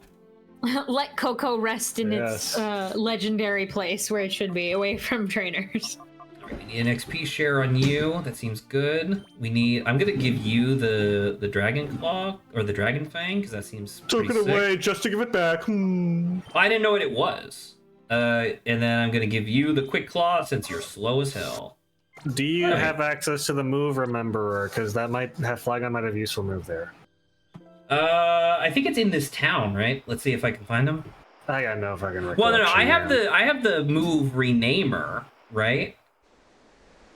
Huh? What move renamer doesn't even mean anything. Sorry, not move Let's- Renamer. The name Raider. Sorry. That's a, Yeah, that's a I was different like, thing. what the heck are you talking Yeah, about? you I'm don't not just even rename playing. Let me, Wait, you just- know what? Let me rename Sandtomb to Earthquake real quick. I'm That will be a about good to name. say That's rename how that flamethrower to like Napalm Strike. Yeah. Do we have a Pokemon named Jello? Is that a dessert? I would say yeah. Because this is the name Raider, so not this guy. Jello could be green and red or whatever. What? There's no Swalot in this game, so we don't get Jello. Hmm. You have trapped Critter over there. Lamau. Goodbye, Critter. Goodbye, Critter. She's going to be lost forever. Oh! God dang it. Can someone Google it real quick where the move rememberer is? See if we have him yet. Pokemon Colosseum, move rememberer. Move renamer. Move Renamer. I think what would be the most devious move to rename? I would definitely like rename. Holy shit! Hey Zach, are you running low on things we pissed about this game with? There's no move reminder in this game. Why? Because this is an Why? angsty game, and they Well, want to Zach, make it it's difficult for you. Pokemon Colosseum is the only mainline game released on Pokemon Stadium 2 to lack a move reminder. They didn't know how to make a Pokemon game, is what I think I'm hearing Why right did now. they? They did it because Pokemon Company was like, you know what, let's give Game Freak a break. But they didn't because Game Freak was still released on the same cadence as normal. I think.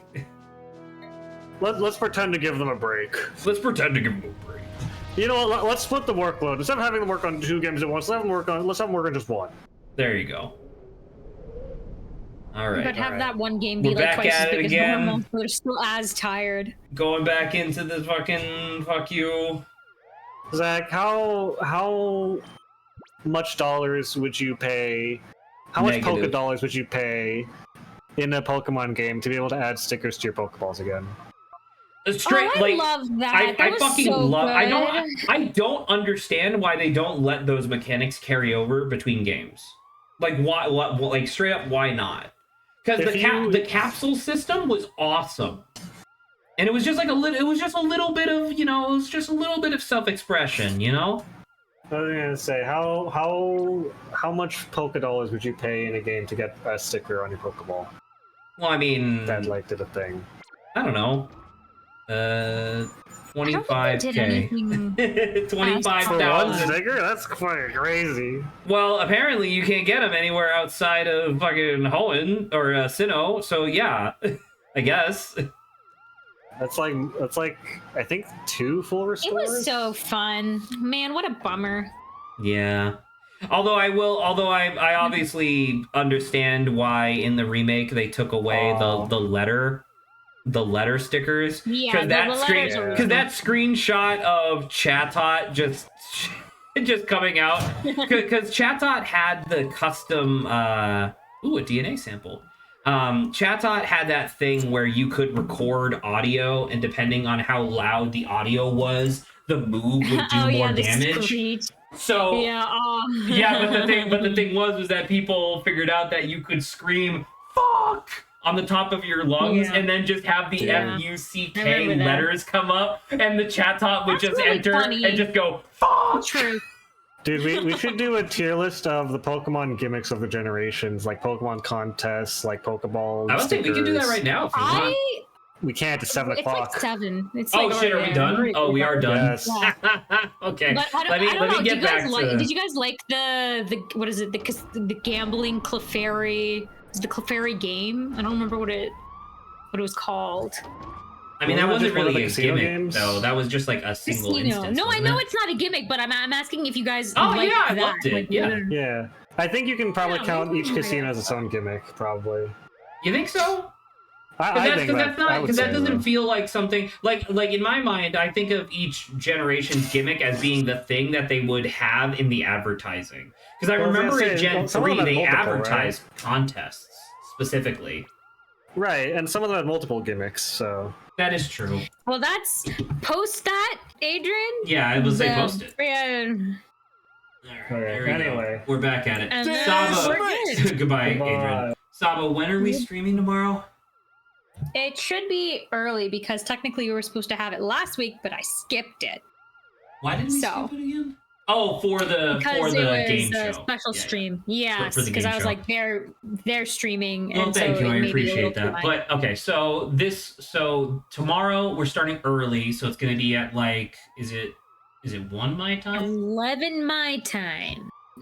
11 So your 1 time. your So time. 2 p.m. my time. I guess I don't know how to do Yes. math right now. Yes, never mind. Because there was that long period of time where I was just streaming with Grant, and we always just started at 3 my time, which was noon his time, and that was like super convenient. And so I have to remember that 11 early. my time because he's an hour early or later than me, Zach. Oh yeah. That's what so I'm actually, saying. I It's guess the same it. time. Well, because we always started at 3, so I guess it would be 1 p.m. his time then.